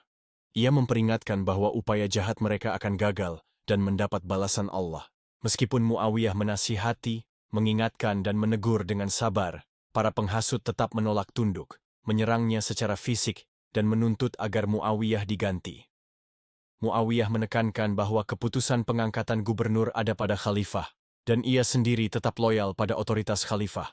Akhirnya, Muawiyah menulis surat kepada Khalifah Utsman, mengadukan penghasut dan memperingatkan bahaya mereka jika tetap berada di Suriah. Khalifah memerintahkan agar mereka dikembalikan ke Kufah, namun ketika kembali, mereka justru semakin berani berbuat jahat. Sa'id melaporkan hal ini, dan Khalifah kemudian memerintahkan agar mereka dikirim ke Abdul Rahman ibnu Khalid ibn al-Walid, gubernur Homs, untuk menghadapi mereka dengan disiplin dan ketegasan. Setibanya di Homs, Abdul Rahman ibnu Khalid langsung menegur para penghasut dengan tegas, menekankan bahwa mereka tidak diterima karena terus menyebar kebohongan dan kerusakan. Selama sebulan, ia mengawasi mereka ketat, memperlakukan mereka dengan keras, dan tidak memberi kelonggaran seperti yang dilakukan Sa'id di Kufah atau Muawiyah di Suriah. Setiap gerak-gerik mereka diperhatikan, dan pemimpin mereka, Sa'sa'ah ibnu Sawhan, ditegur. Jika tidak bisa dididik dengan lembut, akan dididik dengan keras. Pendekatan tegas ini berhasil menundukkan para penghasut. Mereka menjadi diam, menyesal, dan menyatakan bertaubat. Sebagian dari mereka, termasuk Al-Ashtar al-Nakhai, dikirim ke Khalifah Uthman untuk melaporkan penyesalan mereka. Khalifah merespons dengan bijaksana, memberi pengampunan dan kebebasan. Al-Ashtar memilih tetap tinggal bersama Abdul Rahman karena terkesan dengan keteguhan dan kepemimpinannya. Dengan demikian, para penghasut tetap berada di Al-Jazirah sementara, tampak bertaubat, dan keadaan di Kufah relatif tenang setelah pemimpin-pemimpin mereka diasingkan. Namun situasi tetap rawan di wilayah lain. Di Basra, Hakim Ibnu Jablah bersama pengikut Sabai menyebarkan fitnah terhadap tokoh saleh, terutama Ashhaj Abdul Qais, untuk melemahkan pengaruhnya dan menimbulkan kerusuhan. Sementara itu, di Kufah pada 34 Hijriah, sebagian besar tokoh utama sedang berada di medan jihad di Persia dan Azerbaijan, sehingga yang tersisa hanyalah para perusuh, preman, dan pengikut rahasia Sabai yang dipimpin Yazid Ibnu Qais, berkoordinasi dengan Ibnu Saba di Mesir. Yazid mengumpulkan pengikutnya di masjid, merencanakan pemberontakan terhadap Khalifah Uthman dan Gubernur Sa'id ibn al-As. Namun langkah awal mereka digagalkan oleh Al-Qaqa' ibnu Amr al-Tamimi, yang segera menghadapi kelompok tersebut dan mencegah kerusuhan awal. Meski upaya awal gagal, Yazid tetap mengirim utusan ke para pengikut Sabai, yang sebelumnya diasingkan ke Syria, dan kemudian Al-Jazirah bersama Abdul Rahman ibnu Khalid ibn al-Walid. Mereka sebelumnya tampak menyesal, namun Yazid memerintahkan agar mereka kembali ke Kufah dan memulai pemberontakan secara diam-diam. Ketika Al-Ashtar Al-Nakhai menerima surat Yazid, ia segera berangkat ke Kufah dan bergabung dengan para pemberontak yang tersisa. Mereka mulai memprovokasi masyarakat, seperti menuduh Khalifah dan Sa'id ingin mengurangi gaji rakyat. Para pemberontak menghalangi Sa'id memasuki Kufah, menuntut agar Abu Musa al-Ash'ari diangkat sebagai gubernur. Sa'id memilih menahan diri dan kembali ke Madinah untuk melaporkan kejadian ini. Khalifah Uthman merespons dengan sabar, bersedia menunjuk Abu Musa sebagai pengganti untuk mencegah pertumpahan darah. Sebelum surat pengangkatan sampai, para sahabat Rasulullah di Masjid Kufah berusaha menenangkan kerusuhan. Namun pengaruh Sabai atas preman membuat upaya itu sulit. Hudzaifah ibn al-Yaman bersikap bijak dan menilai bahwa meski pemberontak menguasai jalan, mereka akan kembali tanpa pertumpahan darah besar, sesuai peringatan Nabi tentang fitnah. Abu Musa al-Ash'ari mencoba menenangkan rakyat, menegur agar tetap menaati khalifah dan bersabar sampai gubernur baru tiba. Para perusuh berpura-pura bersumpah taat, tetapi niat mereka tetap tersembunyi. Setelah surat pengangkatan resmi tiba, Abu Musa menjadi gubernur Kufah, dan situasi mereda sementara.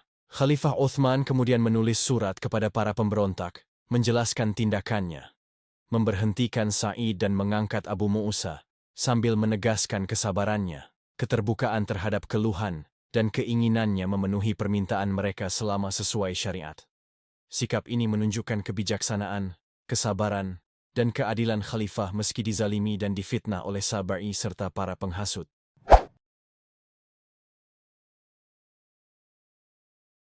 Saat fitnah mulai menyebar di berbagai provinsi Muslim, rumor yang digalang oleh Abdullah ibnu Saba mengejutkan para sahabat. Muhammad ibnu Maslamah, Talha ibn Ubaidullah dan lainnya segera menemui Khalifah Utsman.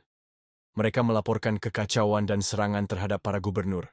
Mereka segera menemui Khalifah Utsman dan berkata, "Ya Amir al-Mu'minin, apakah engkau telah mendengar kabar yang kami dengar dari rakyat?" Utsman menjawab bahwa ia hanya mendengar hal-hal baik. Para sahabat kemudian menjelaskan tentang kerusuhan yang berkembang di provinsi dan serangan terhadap gubernur. Khalifah mendengarkan dengan tenang dan berkata, "Kalian adalah saksi dan penasehatku bagi umat. Apa saran kalian?" Para sahabat menyarankan agar dikirim orang-orang terpercaya untuk memeriksa kondisi di provinsi. Utsman memilih sahabat yang dikenal kesalehan dan kejujurannya.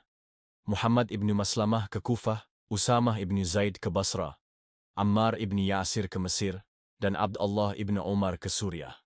Mereka membawa kelompok pendamping masing-masing dan melakukan investigasi yang berat dan berisiko. Hasil pemeriksaan menunjukkan bahwa gubernur bertindak adil dan rakyat hidup dalam kesejahteraan. Tuduhan yang disebarkan hanyalah rumor dan kebohongan orang-orang yang memiliki dendam. Tidak ada alasan bagi khalifah untuk menyingkirkan gubernur. Tidak berhenti pada pemeriksaan, Utsman menulis surat kepada seluruh provinsi mengumumkan, pertama, setiap keluhan tentang penganiayaan atau penghinaan dapat diajukan langsung kepada khalifah saat haji. Kedua, ia menegaskan bahwa hak pribadinya dan keluarganya tidak boleh menghalangi hak rakyat. Surat ini dibaca di provinsi dan membuat banyak orang menangis dan mendoakan Utsman.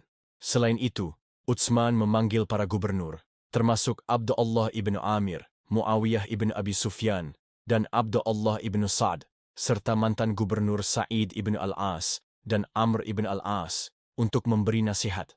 Mereka membahas cara menghadapi fitnah yang terjadi, termasuk menyaring rumor dan menentukan langkah yang tepat. Utsman menegaskan bahwa ada waktu untuk tegas dan ada waktu untuk lemah lembut. Kekerasan biasanya memicu fitnah, tapi kebaikan bisa menahannya. Hanya batas-batas syar'i yang tidak bisa dikompromikan. Meskipun para sahabat menyarankan agar sabai dan penghasut ditindak keras, Utsman memilih kesabaran, kebaikan, dan pencegahan kekerasan. Ia ingin menghindari perpecahan dan pertumpahan darah sesama Muslim, menunda kekerasan sampai semua tindakan dapat diuji secara adil. Ia juga menempatkan mata-mata di antara para pemberontak untuk mengetahui rencana mereka. Ketika dua orang yang ia kirim mengetahui plot untuk memberontak, Utsman tetap menolak menyerang mereka dan menekankan, "Kita tidak membunuh Muslim kecuali ia melakukan dosa besar yang diancam syar'i dengan hukuman mati atau keluar dari Islam." Selain menahan diri dari kekerasan, Utsman menghadapi tuduhan secara langsung. Para penghasut dipanggil ke masjid dan diminta menyebutkan kesalahan yang mereka tuduhkan. Utsman menjelaskan dengan sabar dan jelas. Pertama, syalatnya saat bepergian. Ia sholat penuh bukan untuk menunjukkan kelebihan, melainkan karena sedang berada di keluarga di Makkah. Kedua, pembagian tanah untuk ternak. Hanya untuk kelangsungan ibadah dan jihad, tidak pernah menghalangi rakyat miskin. Ketiga, mushaf Al-Quran. Ia menyatukan umat di satu mushaf, agar tidak terjadi perbedaan bacaan, mengikuti jejak Abu Bakar. Keempat, pengangkatan gubernur muda dan anggota keluarga. Selalu dari orang adil dan saleh, bukan karena nepotisme. Kelima, pembagian harta rampasan. Sesuai syariat, hak rakyat dijaga. Para sahabat yang adil membenarkan semua penjelasan ini. Mereka yang berpikir kritis menyadari bahwa fitnah ini hanyalah kebohongan untuk memicu kerusuhan. Dengan kebijaksanaan dan kesabaran ini, Utsman berusaha menjaga umat tetap bersatu, menegakkan keadilan, dan menahan fitnah agar tidak memicu kerusakan lebih luas. Namun di balik semua itu, ia sadar bahwa ada pihak-pihak yang tetap menentang kebenaran dan berupaya menghancurkan kedamaian umat. Para pemberontak merencanakan tahap terakhir dari konspirasi mereka untuk menyerang Khalifah Utsman di Madinah. Tujuan mereka jelas, memaksa Utsman menyerahkan kekhalifahan atau membunuhnya. Mereka berangkat dari 3 pusat mereka, Mesir, Kufah, dan Basra. Pada waktu haji, meninggalkan wilayah mereka seolah-olah mereka pergi menunaikan ibadah haji. Dengan kedok jamaah haji, mereka masuk ke Madinah tanpa menimbulkan kecurigaan. Sesampainya di Madinah, mereka membiarkan para jamaah asli melanjutkan perjalanan ke Makkah untuk menunaikan haji.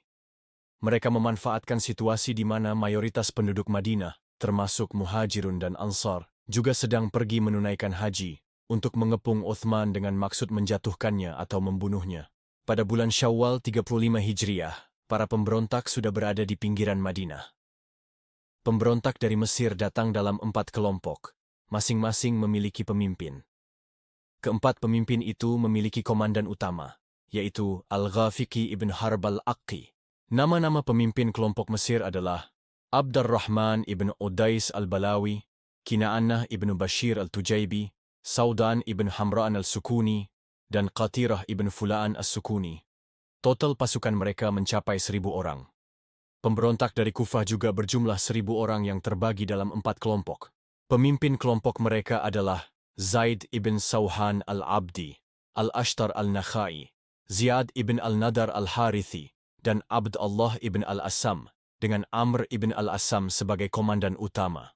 Pemberontak dari Basra serupa, berjumlah 1.000 orang dalam 4 kelompok. Pemimpin kelompok mereka adalah Hakim ibn Jabalah al-Abdi, Dhurai ibn Abbad, Bishr ibn Shuraih al-Qaisi, dan Ibn al-Muharrish ibn Abd al-Hanqi, dengan Harkus ibn Zuhair al-Sa'di sebagai komandan utama. Abdullah ibn Sabah ikut serta dengan mereka, merasa bangga dan senang dengan keberhasilan rencana jahatnya. Setiap kelompok memiliki target terselubung untuk calon khalifah masing-masing. Pemberontak Mesir menginginkan Ali ibn Abi Thalib. Pemberontak Kufah mendukung Az-Zubair ibn al-Awwam, dan pemberontak Basra menginginkan Talhah ibn Ubaidullah. Tujuan mereka adalah menciptakan perpecahan di kalangan sahabah. Namun Allah menjaga para sahabah dari pengaruh kelompok ini sehingga mereka tidak terlibat dengan kelompok pemberontak. Kabar kedatangan mereka sampai ke Uthman sebelum mereka tiba. Saat itu beliau sedang berada di sebuah desa di pinggiran Madinah. Mengetahui hal itu, para pemberontak menuju desa tersebut, dan Uthman menyambut mereka di sana. Menurut Al-Mada'ah ini, kedatangan mereka terjadi pada malam Rabu awal bulan Dhul Qa'dah, dan kelompok pertama yang tiba adalah para pemberontak dari Mesir. Setelah para pemberontak dari Mesir, Kufah dan Basra tiba di Madinah, mereka langsung menemui Khalifah Uthman untuk menuntut hak-hak mereka dan mengajukan keluhan. Para pemberontak meminta agar mushaf dibacakan di hadapan mereka. Ketika sampai pada surat Yunus ayat 59, mereka mulai menuduh Uthman.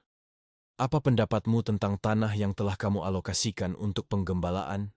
Apakah Allah yang memerintahkanmu, atau kamu yang mengada-ada terhadap Allah? Uthman menjelaskan dengan sabar bahwa tanah itu digunakan untuk unta-unta zakat, dan bahwa sebelumnya Umar juga telah menetapkan alokasi tanah untuk tujuan serupa. Ia membacakan ayat demi ayat dan memberi penjelasan, selalu menegaskan bahwa semuanya memiliki dasar syar'i dan tidak ada yang diada-adakan. Setelah itu, para pemberontak menerima penjelasannya dan membuat kesepakatan. Mereka tidak akan memberontak selama khalifah memenuhi syarat-syarat yang telah disepakati. Mereka pergi dengan perasaan puas. Untuk menegaskan kesepakatan, Uthman mengirim Ali ibn Abi Thalib beserta seorang utusan lain untuk bertemu dengan pemberontak dari provinsi. Ali menegaskan bahwa semua masalah akan diselesaikan berdasarkan kitab Allah. Para pemberontak setuju, dan kemudian mereka menyepakati 5 hal utama. Orang yang diasingkan dapat kembali ke rumahnya. Orang yang dicabut tunjangannya akan diberi kembali. Pembagian fai, harta rampasan, dilakukan secara adil. Pembagian harta perang dilakukan secara adil. Penunjukan pejabat dilakukan dari orang-orang yang jujur dan mampu. Selain itu, mereka menyepakati pengembalian Ibn Amir sebagai gubernur Basra dan mempertahankan Abu Mu'sa sebagai gubernur Kufah. Setelah kesepakatan ini tercapai, masing-masing kelompok kembali ke wilayahnya masing-masing dengan rasa puas. Namun, para penghasut fitnah tidak menyerah. Mereka merancang tipu daya baru untuk memicu kekacauan dan membatalkan perjanjian itu. Mereka membuat surat palsu yang diklaim berasal dari Khalifah Uthman, seolah berisi perintah kepada gubernur Mesir, Ibnu Abil Sarh, untuk membunuh delegasi. Surat itu dibawa seorang pengikut yang menunggang unta zakat, berpura-pura terburu-buru di depan para delegasi agar terlihat penting dan mendesak. Saat orang itu ditangkap, jelaslah bahwa surat tersebut palsu, meski tampak resmi dengan materai Uthman, isinya sepenuhnya tipuan. Tujuan mereka jelas, menimbulkan panik, membangkitkan kemarahan, dan merusak kesepakatan damai yang baru saja dicapai. Namun Khalifah dengan tegas membantah keterlibatan beliau. Ia berkata, "Ada 2 cara untuk membuktikan kesalahan saya. Bawalah 2 orang muslim sebagai saksi, atau terimalah sumpah saya di hadapan Allah, bahwa saya tidak menulis, tidak memerintahkan, dan tidak mengetahui surat ini." Para pemberontak tidak mempercayai penjelasan Uthman, meski beliau menegaskan kebenarannya. Para sejarawan menunjukkan bahwa surat itu jelas palsu, berdasarkan beberapa alasan penting. Alasan pertama, taktik pengalihan perhatian. Hal ini terlihat ketika pengirim surat palsu berlari-lari mendekati para pemberontak, kemudian menjauh, hanya untuk menarik perhatian mereka. Jika surat itu benar-benar resmi dari khalifah, pengirim tentu akan menghindari mereka dan segera menyerahkan surat kepada gubernur Mesir. Alasan kedua, koordinasi misterius. Para pemberontak dari Kufah dan Basra tiba-tiba mengetahui isi surat palsu yang ditujukan untuk Mesir, meski jarak mereka sangat jauh. Ali ibn Abi Thalib pun menegaskan, "Bagaimana kalian bisa tahu apa yang terjadi dengan orang-orang Mesir ketika kalian masih jauh?" Hal ini menunjukkan adanya perencanaan jahat di Madinah. Alasan ketiga, kondisi gubernur Mesir saat itu, Ibn Abil Sarh, sedang mengajukan izin untuk datang ke Madinah, karena situasi di Mesir tengah diambil alih oleh Muhammad ibn Abi Hudzaifah.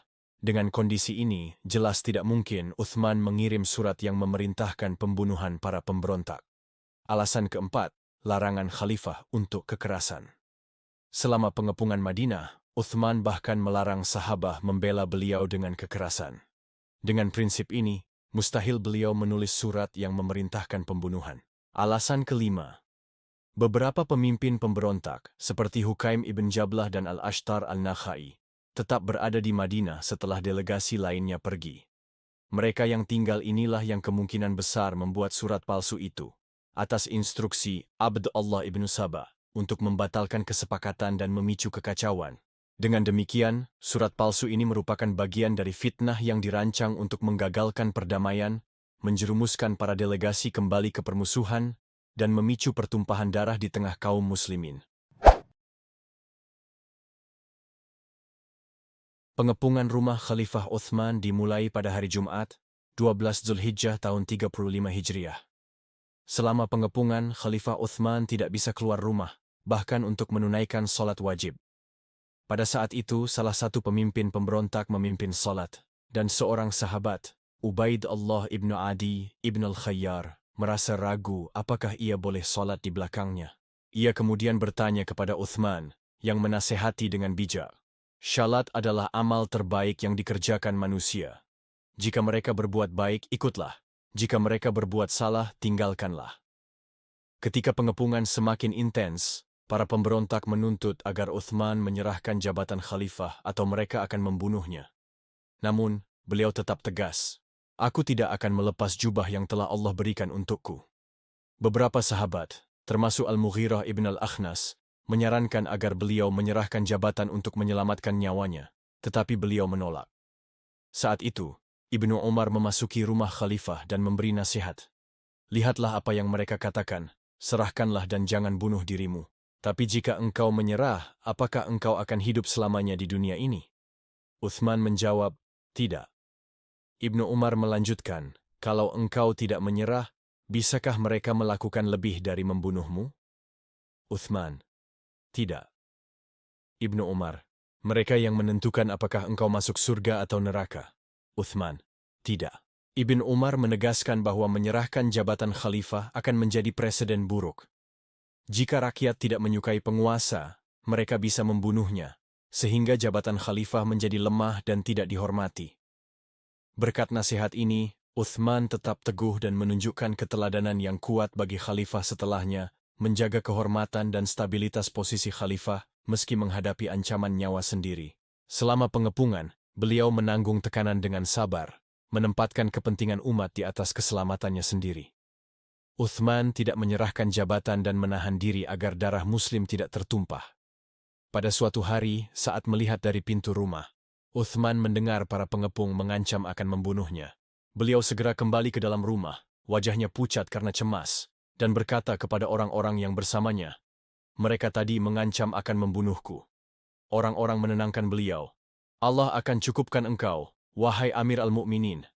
Uthman menegaskan, mengapa mereka harus membunuhku, padahal aku mendengar Rasulullah bersabda, tidak halal darah seorang muslim kecuali dalam 3 kasus. Orang yang murtad setelah beriman, orang yang berzina setelah menikah, atau membunuh jiwa tanpa hak. Demi Allah, aku tidak pernah berzina, tidak pernah murtad, dan tidak pernah membunuh siapapun. Lalu mengapa mereka harus membunuhku? Setelah itu, beliau menatap para pengepung dan berusaha menenangkan mereka, menepis tuduhan terhadapnya, dan meluruskan hal-hal yang telah disalahartikan, berharap mereka kembali sadar dan menghentikan pemberontakan. Untuk memahami alasan kemarahan para pengepung, Khalifah Uthman meminta agar salah satu dari mereka diutus untuk berbicara dengannya. Mereka mengirim seorang pemuda bernama Sa'sa'ah ibn Sauhan. Uthman menanyakan mengapa mereka marah.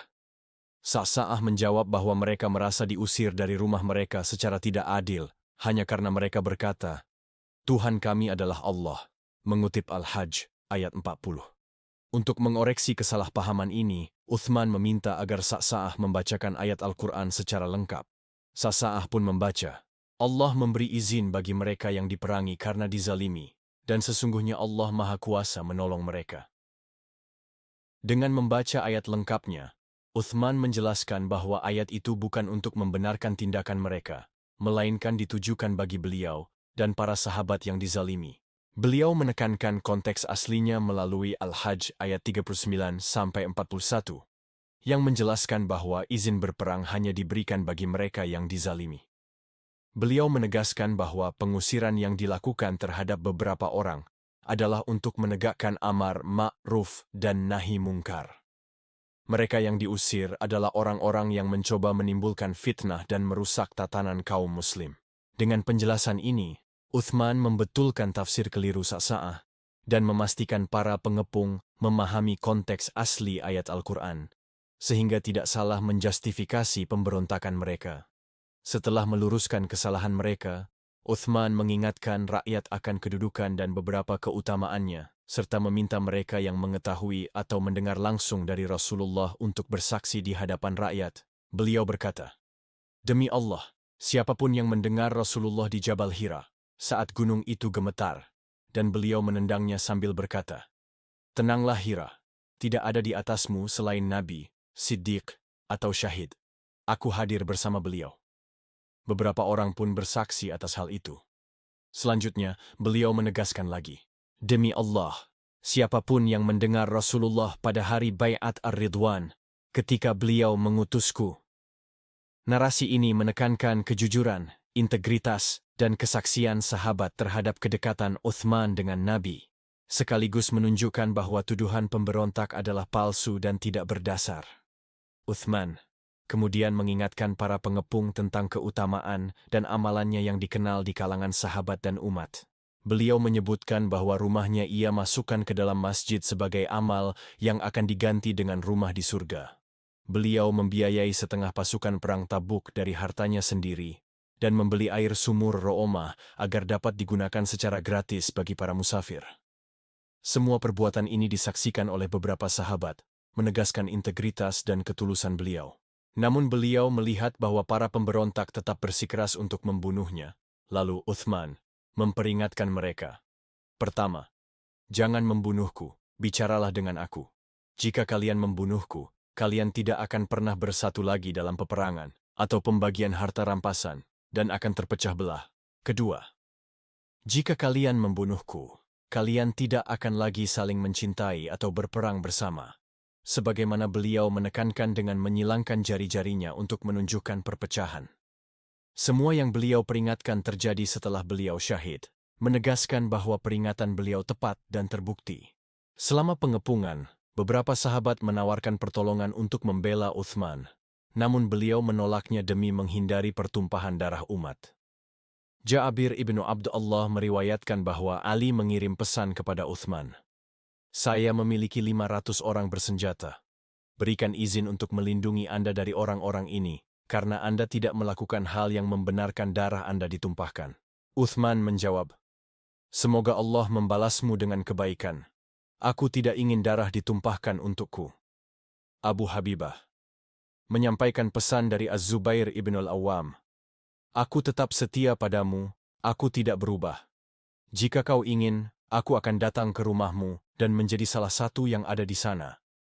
Atau aku akan tinggal di tempatku dan memimpin Banu Amr ibn Auf sesuai instruksi yang kuberikan." Uthman menanggapi dengan rasa syukur, "Allahu Akbar, puji bagi Allah yang telah melindungi saudaraku. Sampaikan salamku dan terima kasihku. Semoga Allah menjauhkan bahaya dariku melalui engkau." Abu Hurairah kemudian mengingatkan, "Dengar apa yang aku dengar dari Rasulullah. Setelah aku pergi, akan terjadi fitnah dan kekacauan." Kemudian beliau menunjuk Uthman sebagai Al-Amin yang seharusnya ditaati. Para sahabat yang hadir meminta izin untuk berperang, tetapi Uthman menegaskan, "Aku menasihati siapapun yang seharusnya taat kepadaku untuk tidak bertempur." Al-Mughirah ibn Syu'bah.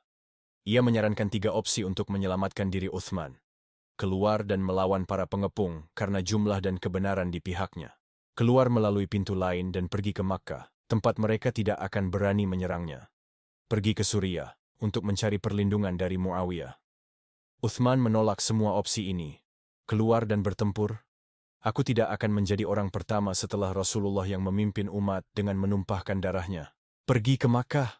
Aku mendengar Rasulullah bersabda bahwa setelah beliau pergi, akan terjadi fitnah dan kekacauan. Kemudian Allah akan menunjuk seorang Al-Amin di antara kalian yang seharusnya ditaati. Aku harus bersabar dan menanggung ujian ini untuk umat, sesuai amanah Rasulullah. Uthman menolak semua tawaran sahabat untuk membela dirinya secara bersenjata demi menghindari pertumpahan darah umat dan menegakkan prinsip kesabaran. Abdullah ibnu Az-Zubair, sahabat ini beserta beberapa orang lain masuk ke rumah Uthman untuk membela beliau. Ia berkata, "Berperanglah dengan mereka, karena Allah telah memberi izin bagimu untuk memerangi mereka." Uthman menegaskan, "Aku bersumpah demi Allah, jangan seorang pun menumpahkan darahnya demi aku." Beliau kemudian menempatkan Abdullah ibn Az-Zubair sebagai pemimpin di rumah itu, agar para pengikut tetap terorganisir tetapi tanpa bertempur. Ka'b ibn Malik al-Ansari dan Zaid ibn Thabit al-Ansari mendorong para Ansar untuk mendukung Uthman. "O Ansar, jadilah pendukung Allah 2 kali." Para Ansar datang ke rumah Uthman, dan Zaid ibn Thabit berkata, "Kami siap menjadi pendukungmu, O Amir al-Mu'minin." Uthman menolak. "Tidak perlu, jangan lakukan itu." Al-Hasan ibn Ali ibn Abi Talib menawarkan diri. "Haruskah aku menghunus pedang?" Uthman menegaskan, "Aku tidak sanggup membenarkan pertumpahan darahmu di hadapan Allah. Masukkan pedangmu kembali dan kembalilah kepada ayahmu." Abdullah ibn Umar ibn al-Khattab dan beberapa sahabat yang khawatir dengan kondisi kritis masuk dan bersiap bertempur. Uthman menasihatinya, "Jangan bertempur, agar kamu tidak terbunuh saat mereka masuk rumah." Abu Hurairah ingin bertempur. "Sekarang saatnya berperang." Uthman menegur, "Apakah kau rela membunuh semua orang ini dan aku?" "Tidak. Jika kau membunuh seorang saja, seolah kau telah membunuh seluruh umat. Kembalilah dan jangan bertempur." Sulaid ibn Sulaid menyatakan bahwa Uthman melarang mereka bertempur. "Jika beliau mengizinkan, pasti kami akan melawan. Tetapi beliau menegaskan agar kami tidak melawan." Ibn Sirin meriwayatkan bahwa pada hari pembunuhan Uthman, rumah beliau dipenuhi sekitar 700 orang, termasuk Ibnu Umar, Al-Hasan ibn Ali, dan Abdullah ibn Az-Zubair. Semua siap untuk melawan dan mengusir para pemberontak dari kota. Namun, Uthman menegaskan agar tidak seorang pun bertempur, meskipun mereka memiliki kekuatan untuk melakukannya. Dengan demikian, tuduhan bahwa para sahabat, baik Muhajirin maupun Ansar, menelantarkan Uthman adalah tidak benar, karena setiap sahabat berupaya melindungi beliau tetapi dihentikan oleh keputusan beliau sendiri. Bahkan para ibu Nabi dan wanita sahabat turut merasa cemas dan ingin menolong. Habibah binti Abi Sufyan, salah satu ibu dari orang beriman, mencoba mendekat untuk membantu Uthman. Ia menunggangi untanya untuk membawa air dan makanan. Namun para pemberontak menyerangnya. Untanya tergelincir, dan hampir saja ia terbunuh. Beruntung, orang-orang berhasil menahan untanya dan membawanya kembali ke rumah. Habibah juga meminta budaknya, Ibn al-Jarrah, untuk selalu berada dekat Uthman, sehingga ia bisa menyaksikan peristiwa-peristiwa penting yang terjadi di rumahnya. Safiyah, istri Nabi, melakukan hal yang serupa. Ia berusaha membawa bantuan dan menghadang para pemberontak, tapi dicegah oleh Al-Ashtar yang menyerang untanya sampai sadelnya miring. Safiyah akhirnya membawa makanan dan air untuk Uthman dengan cara lain, menaruhnya melalui balok kayu dari rumahnya ke rumah Uthman. Ketika hal ini terjadi, Aisyah, ibu dari orang beriman, merasa sangat marah dan khawatir. Ia meninggalkan Madinah, takut mengalami hal yang sama seperti yang menimpa Habibah. Marwan ibn al-Hakam menasihatinya agar tetap tinggal, supaya pemberontak menghormati keberadaannya.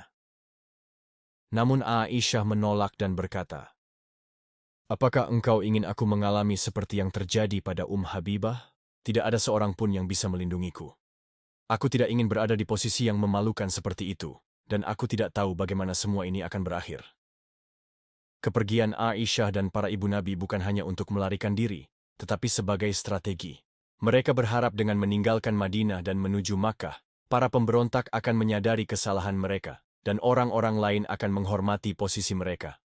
Bahkan, mereka berharap khalayak akan mendengarkan nasihat para ibu Nabi, karena pada masa itu, pendapat mereka sangat dihormati. Mereka juga berusaha menyelamatkan Uthman dari kelompok orang yang terpengaruh fitnah, termasuk Muhammad ibn Abi Bakr. saudara Aisyah radhiyallahu anha. Awalnya, Muhammad berniat membawa Uthman ke Makkah agar beliau selamat dari kepungan.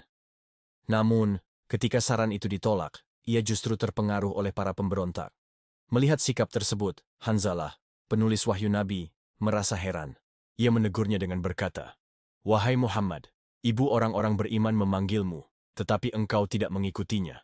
Justru engkau mengikuti orang-orang yang tidak seharusnya engkau ikuti."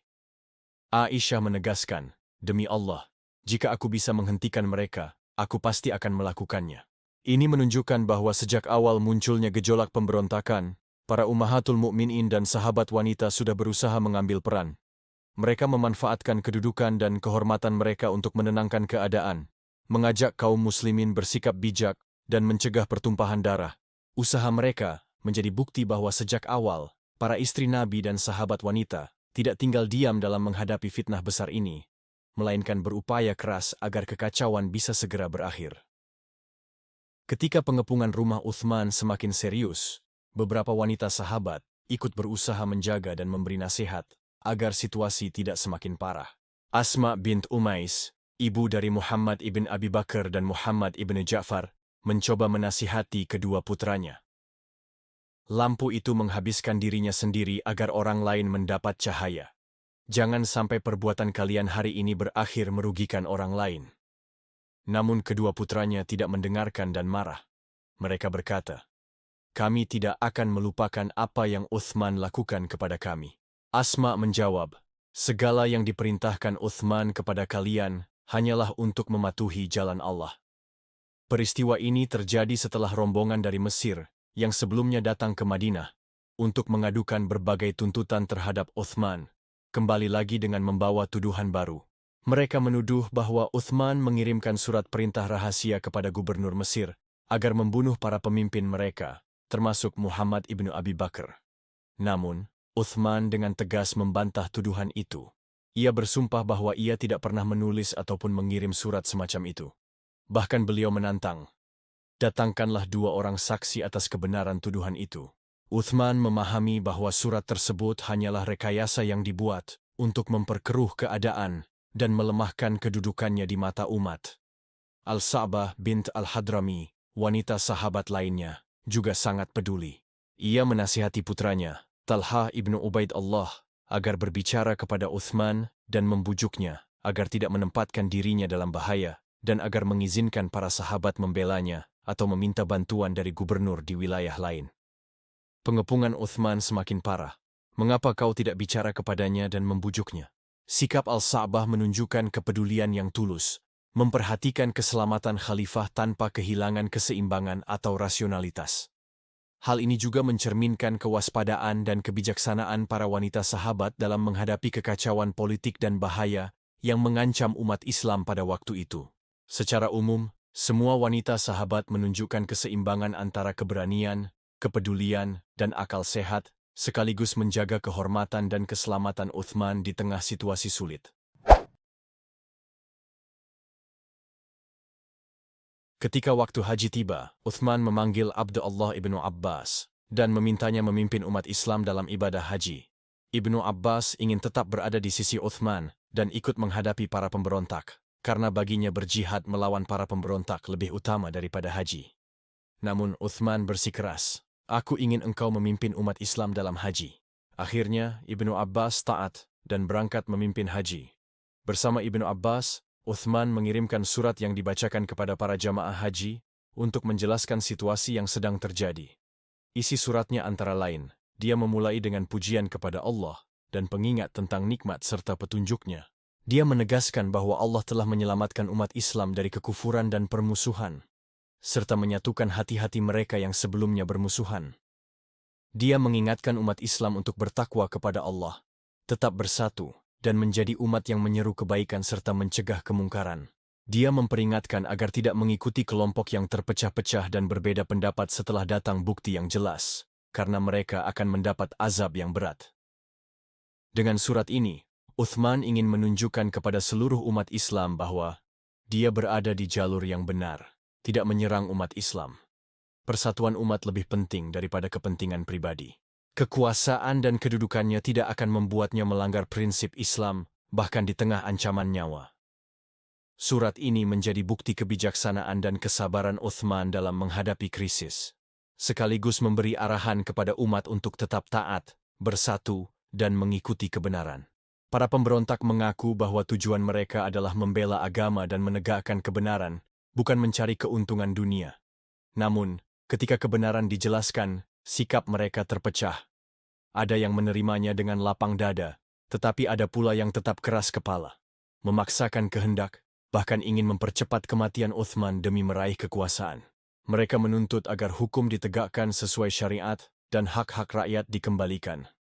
Uthman pun menjawab dengan tegas, siapapun yang pantas dihukum akan dihukum, hak-hak rakyat pasti dipulihkan, dan setiap orang berhak membaca Al-Quran sesuai ketentuan yang ada.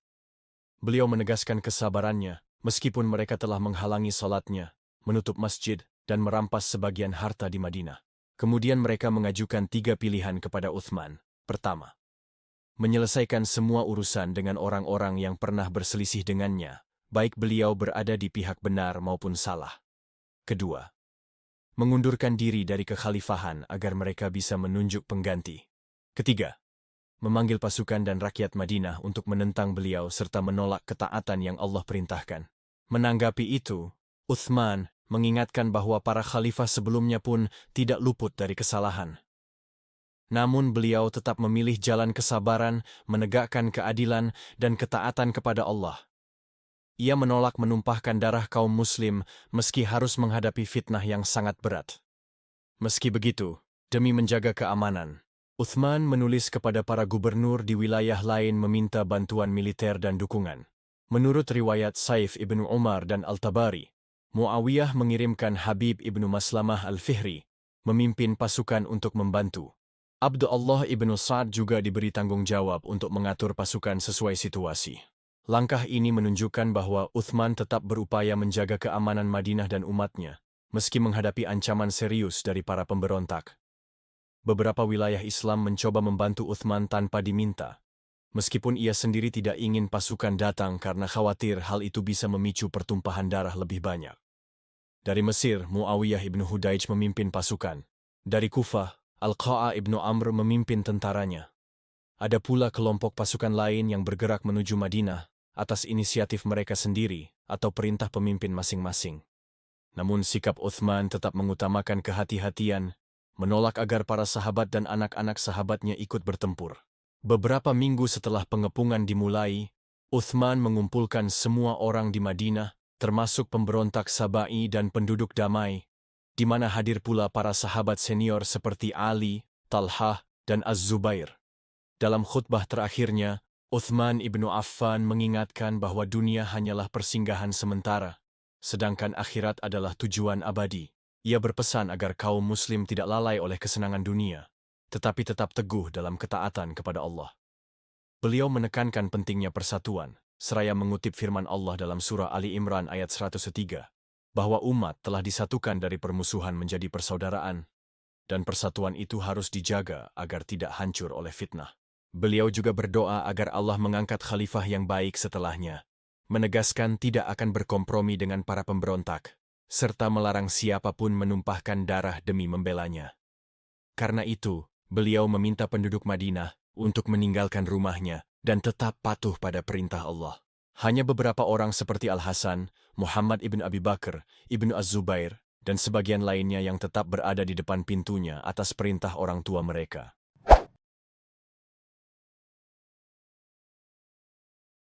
Pada hari-hari terakhir pengepungan, Uthman radhiyallahu anhu sudah menyadari bahwa ajalnya semakin dekat. Rasulullah pernah memberitahukan bahwa ia akan memperoleh kabar gembira berupa surga, namun melalui ujian berat yang akan menimpanya. Bahkan beliau akan dibunuh ketika tetap bersabar dalam menegakkan kebenaran. Malam sebelum terbunuh, Uthman bermimpi bertemu Rasulullah bersama Abu Bakar dan Umar. Nabi berkata kepadanya, "Berbukalah besok bersama kami." Dari mimpi itu ia memahami dengan yakin bahwa saat kesyahidannya telah tiba. Keesokan harinya ia berpuasa dan berkata kepada para pengikutnya, "Mereka akan membunuhku hari ini." Hari itu Jumat, 18 Zulhijjah tahun 35 Hijriah. Para pemberontak pun menyerbu rumahnya. Sejumlah pemuda Quraisy dan sahabat setia berusaha membela beliau, di antaranya Al-Hasan ibnu Ali, Abdullah ibn Az-Zubair, Muhammad ibn Talha, Marwan ibn Al-Hakam, Sa'id ibn Al-As, serta Abu Hurairah. Pertempuran sempat terjadi, tetapi Uthman terus berseru, Allah, Allah, aku tidak ingin kalian bertempur untukku. Ia menegaskan kepada para budaknya dan pengikutnya, jangan bertempur. Siapa yang menahan diri dari pertempuran akan diberikan kebebasan. Alasan beliau sangat jelas. Ia yakin akan syahid berdasarkan wahyu dan janji Nabi. Dan ia tidak ingin pertumpahan darah atau perpecahan di antara umat Islam terjadi karena dirinya. Bahkan Al-Mughirah ibn Al-Akhnas, yang baru selesai menunaikan haji, datang bersama beberapa pengikut untuk melindungi Uthman. Ia berkata, apa alasan kita di hadapan Allah jika meninggalkanmu, padahal kita mampu menghentikan mereka sampai mati? Para pemberontak semakin nekat, bahkan mencoba membakar pintu dan serambi rumah Utsman. Dari dalam rumah beberapa sahabat berusaha keras melindungi beliau, di antaranya Al-Mughirah, Al-Hasan ibn Ali, Muhammad ibn Talha, Sa'id ibn Al-As, Marwan ibn Al-Hakam, dan Abu Hurairah. Bentrok pun tak terhindarkan. Pada hari itu, beberapa pemuda Quraisy mengalami luka, seperti Al-Hasan ibn Ali, Abdullah ibn Az-Zubair, Muhammad ibn Hatib, dan Marwan ibn Al-Hakam. Sementara itu, beberapa lainnya gugur syahid, yakni Al-Mughirah ibn Al-Akhnas, Niyar ibn Abdullah Al-Aslami, dan Ziyad Al-Fihri. Melihat darah kaum muslim mulai tertumpah, hati Utsman tidak tega. Ia lalu membujuk para pembela agar meninggalkan rumahnya. Beliau lebih memilih menghadapi para pemberontak seorang diri, daripada melihat pertumpahan darah semakin meluas. Akhirnya, rumah itu hanya tersisa Utsman bersama keluarganya, menanti dengan sabar takdir Allah yang akan datang. Di tengah kepungan itu, beliau tetap tenang, memperbanyak doa, dan menegakkan salat. Dalam sujudnya, ia membaca firman Allah, Surah Taha, ayat 1-3, dengan ketabahan yang luar biasa. Utsman tetap memilih kesabaran, beribadah, dan menyerahkan sepenuhnya kepada Allah, meski ancaman syahid semakin dekat. Seorang pemberontak masuk, namun sempat terdiam ketika melihat beliau membaca Al-Quran, lalu keluar. Tetapi kemudian datang seorang lain dari Banu Sadus yang dijuluki Al-Maut Al-Aswad, kematian hitam. Ia mencekik lalu memukuli Uthman dengan pedang. Ketika Uthman menahan pukulan itu dengan tangan kirinya, tangan itu terputus. Beliau berkata, dengan tangan inilah aku menulis Al-Mufassal, ayat-ayat terakhir Al-Quran. Darah pun menetes ke mushaf tepat mengenai ayat. Maka Allah akan mencukupimu terhadap mereka, dan dialah yang maha mendengar lagi maha mengetahui. Al-Baqarah 2, ayat 107. Di saat genting itu, istrinya Na'ilah bint Al-Farafisah mencoba melindungi suaminya. Ia berseru kepada para pemberontak, apakah kalian akan membunuhnya? Padahal ia sering bangun malam membaca seluruh Al-Quran dalam satu rakaat, ia menghadang pedang-pedang yang diarahkan kepada Uthman, hingga jari-jarinya terputus dan tubuhnya terluka. Namun ia tetap berusaha menutupi dan melindungi sang khalifah.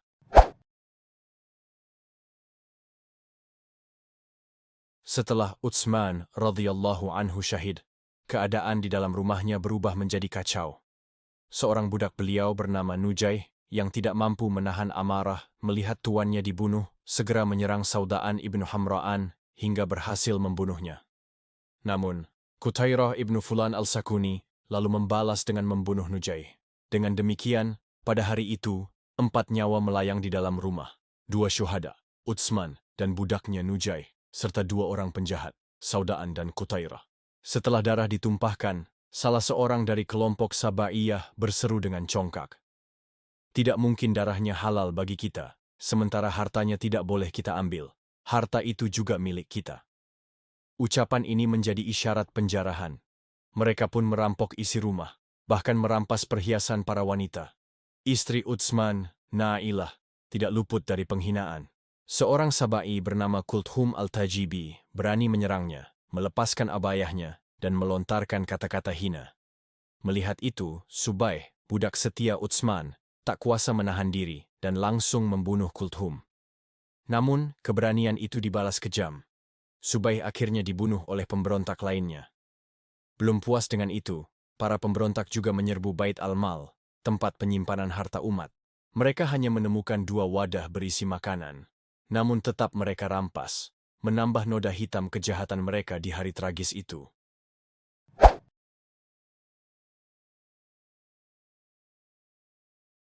Tujuan utama Sabai membunuh khalifah tercapai.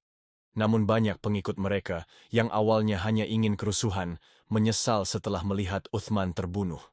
Mereka merasa telah dibohongi oleh Sabai yang menipu mereka untuk membunuhnya.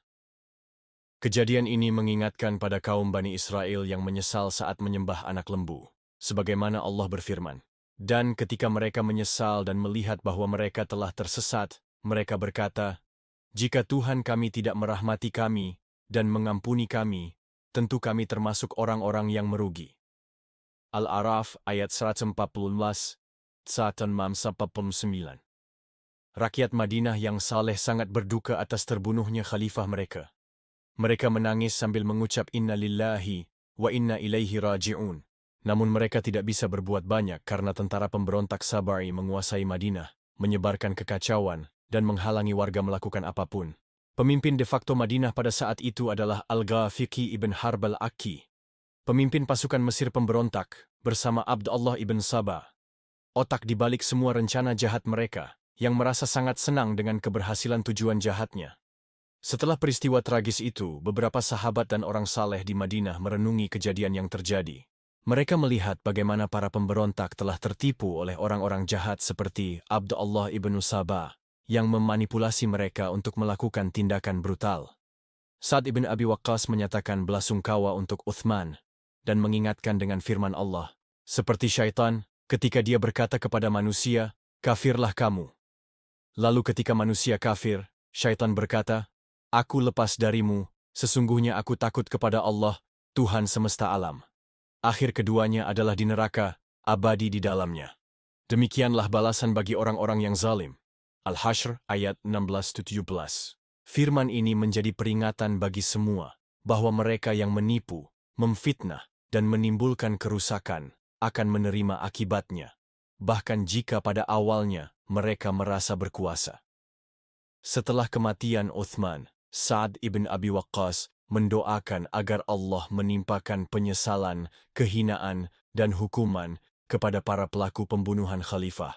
Allah mengabulkan doanya, dan kemudian banyak dari mereka yang terlibat, seperti Abdullah ibn Sabah, Al-Ghafiqi, Al-Ashtar, Hakim ibn Jablah, dan Kina'anah Al-Tajibi, dihukum dan dibunuh kemudian.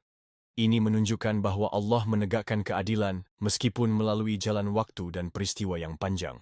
Setelah syahid, jenazah Uthman dimandikan, dikafani, dan disyalatkan oleh sahabat-sahabatnya. Ada beberapa riwayat mengenai siapa yang memimpin salat jenazah, termasuk Az-Zubair ibn al-Awwam, Hakim ibn Hizam, Marwan ibn al-Hakam, atau Al-Miswar ibn Makhramah. Riwayat yang paling kuat menunjukkan bahwa Az-Zubair ibn al-Awwam memimpin salat dan menguburkan beliau, sesuai dengan kehendak Uthman, Qadi. Beberapa sumber lemah menuduh Muhammad ibn Abi Bakar terlibat dalam pembunuhan Uthman. Namun hal ini tidak benar. Bukti kuat menunjukkan bahwa ia tidak ada hubungan dengan pembunuhan tersebut. Kalau benar Muhammad ibn Abi Bakar, putra Abu Bakar, yang membunuh Utsman, tidak masuk akal, Aisyah radhiyallahu anha pergi ke Bashrah untuk menuntut pembalasan darahan Utsman. Karena Muhammad adalah saudara seayahnya. Mustahil beliau menuntut balas jika keluarganya sendiri yang terlibat. Ali mengutuk para pembunuh Uthman dan menjauhkan mereka dari kedekatan dan jabatan, namun beliau tetap menunjuk Muhammad ibn Abi Bakar sebagai gubernur Mesir. Jika Muhammad terlibat, hal itu mustahil terjadi. Peristiwa terbunuhnya Khalifah Utsman ibn Affan radhiyallahu anhu menjadi salah satu titik paling gelap dalam sejarah Islam. Fitnah besar yang dikenal dengan Al-Fitnah Al-Kubra meletus, dan hingga hari ini masih tersisa pertanyaan besar. Siapakah dalang dari surat palsu yang memicu pengepungan dan akhirnya menyebabkan syahidnya khalifah ketiga kaum muslimin? Tidak ada jawaban yang pasti. Hanya Allah lah yang mengetahui kebenaran sesungguhnya. Kita pun bertanya-tanya, mengapa pada saat-saat kritis, sahabat-sahabat utama seperti Ali, Zubair, dan Talhah tidak berada di rumah Utsman? Alasannya jelas, mereka menghormati larangan khalifah. Utsman tidak ingin Madinah tenggelam dalam pertumpahan darah. Maka mereka hanya mengirim anak-anak mereka sebagai simbol dukungan, sementara mereka sendiri menahan diri. Mengapa Utsman memilih bersabar? Karena ia tidak ingin menjadi khalifah yang menodai kepemimpinannya dengan darah kaum muslimin.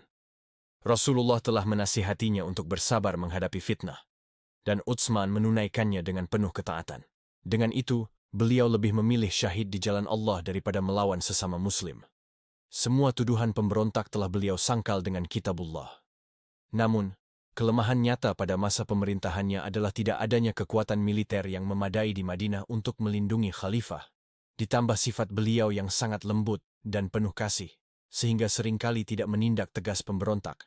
Inilah awal mula perpecahan besar dalam umat Islam. Dari sinilah fitnah merambat ke berbagai peristiwa berdarah setelahnya. Adapun pelajaran yang bisa kita ambil dari kisah ini, kepemimpinan bukan sekadar kekuasaan, melainkan amanah yang berat. Kelembutan seorang pemimpin adalah kemuliaan, tetapi kelembutan tanpa ketegasan dapat dimanfaatkan musuh. Fitnah terbesar justru datang dari dalam umat, bukan hanya dari luar. Karena itu, menjaga persatuan umat jauh lebih penting daripada memenangkan kepentingan kelompok atau pribadi. Dan yang terpenting, sabar atas ujian, sebagaimana yang ditunjukkan Utsman, adalah jalan menuju kemuliaan di sisi Allah. Sahabat seiman yang dirahmati Allah Subhanahu wa Ta'ala. Tujuan saya merinci kisah Khalifah ketiga, Utsman ibnu Affan radhiyallahu anhu, dengan begitu detail adalah karena fitnah kubra yang terjadi di masanya telah diriwayatkan dalam berbagai versi dan kerap menimbulkan kerancuan. Dengan menyampaikan kisah ini secara rinci, saya berharap ia menjadi pencerahan bagi kaum muslimin, agar kita dapat memahami sejarah dengan sebenar-benarnya, mengambil pelajaran darinya, dan semakin menjaga persatuan umat. Sampai bertemu di kisah lainnya yang menggetarkan iman.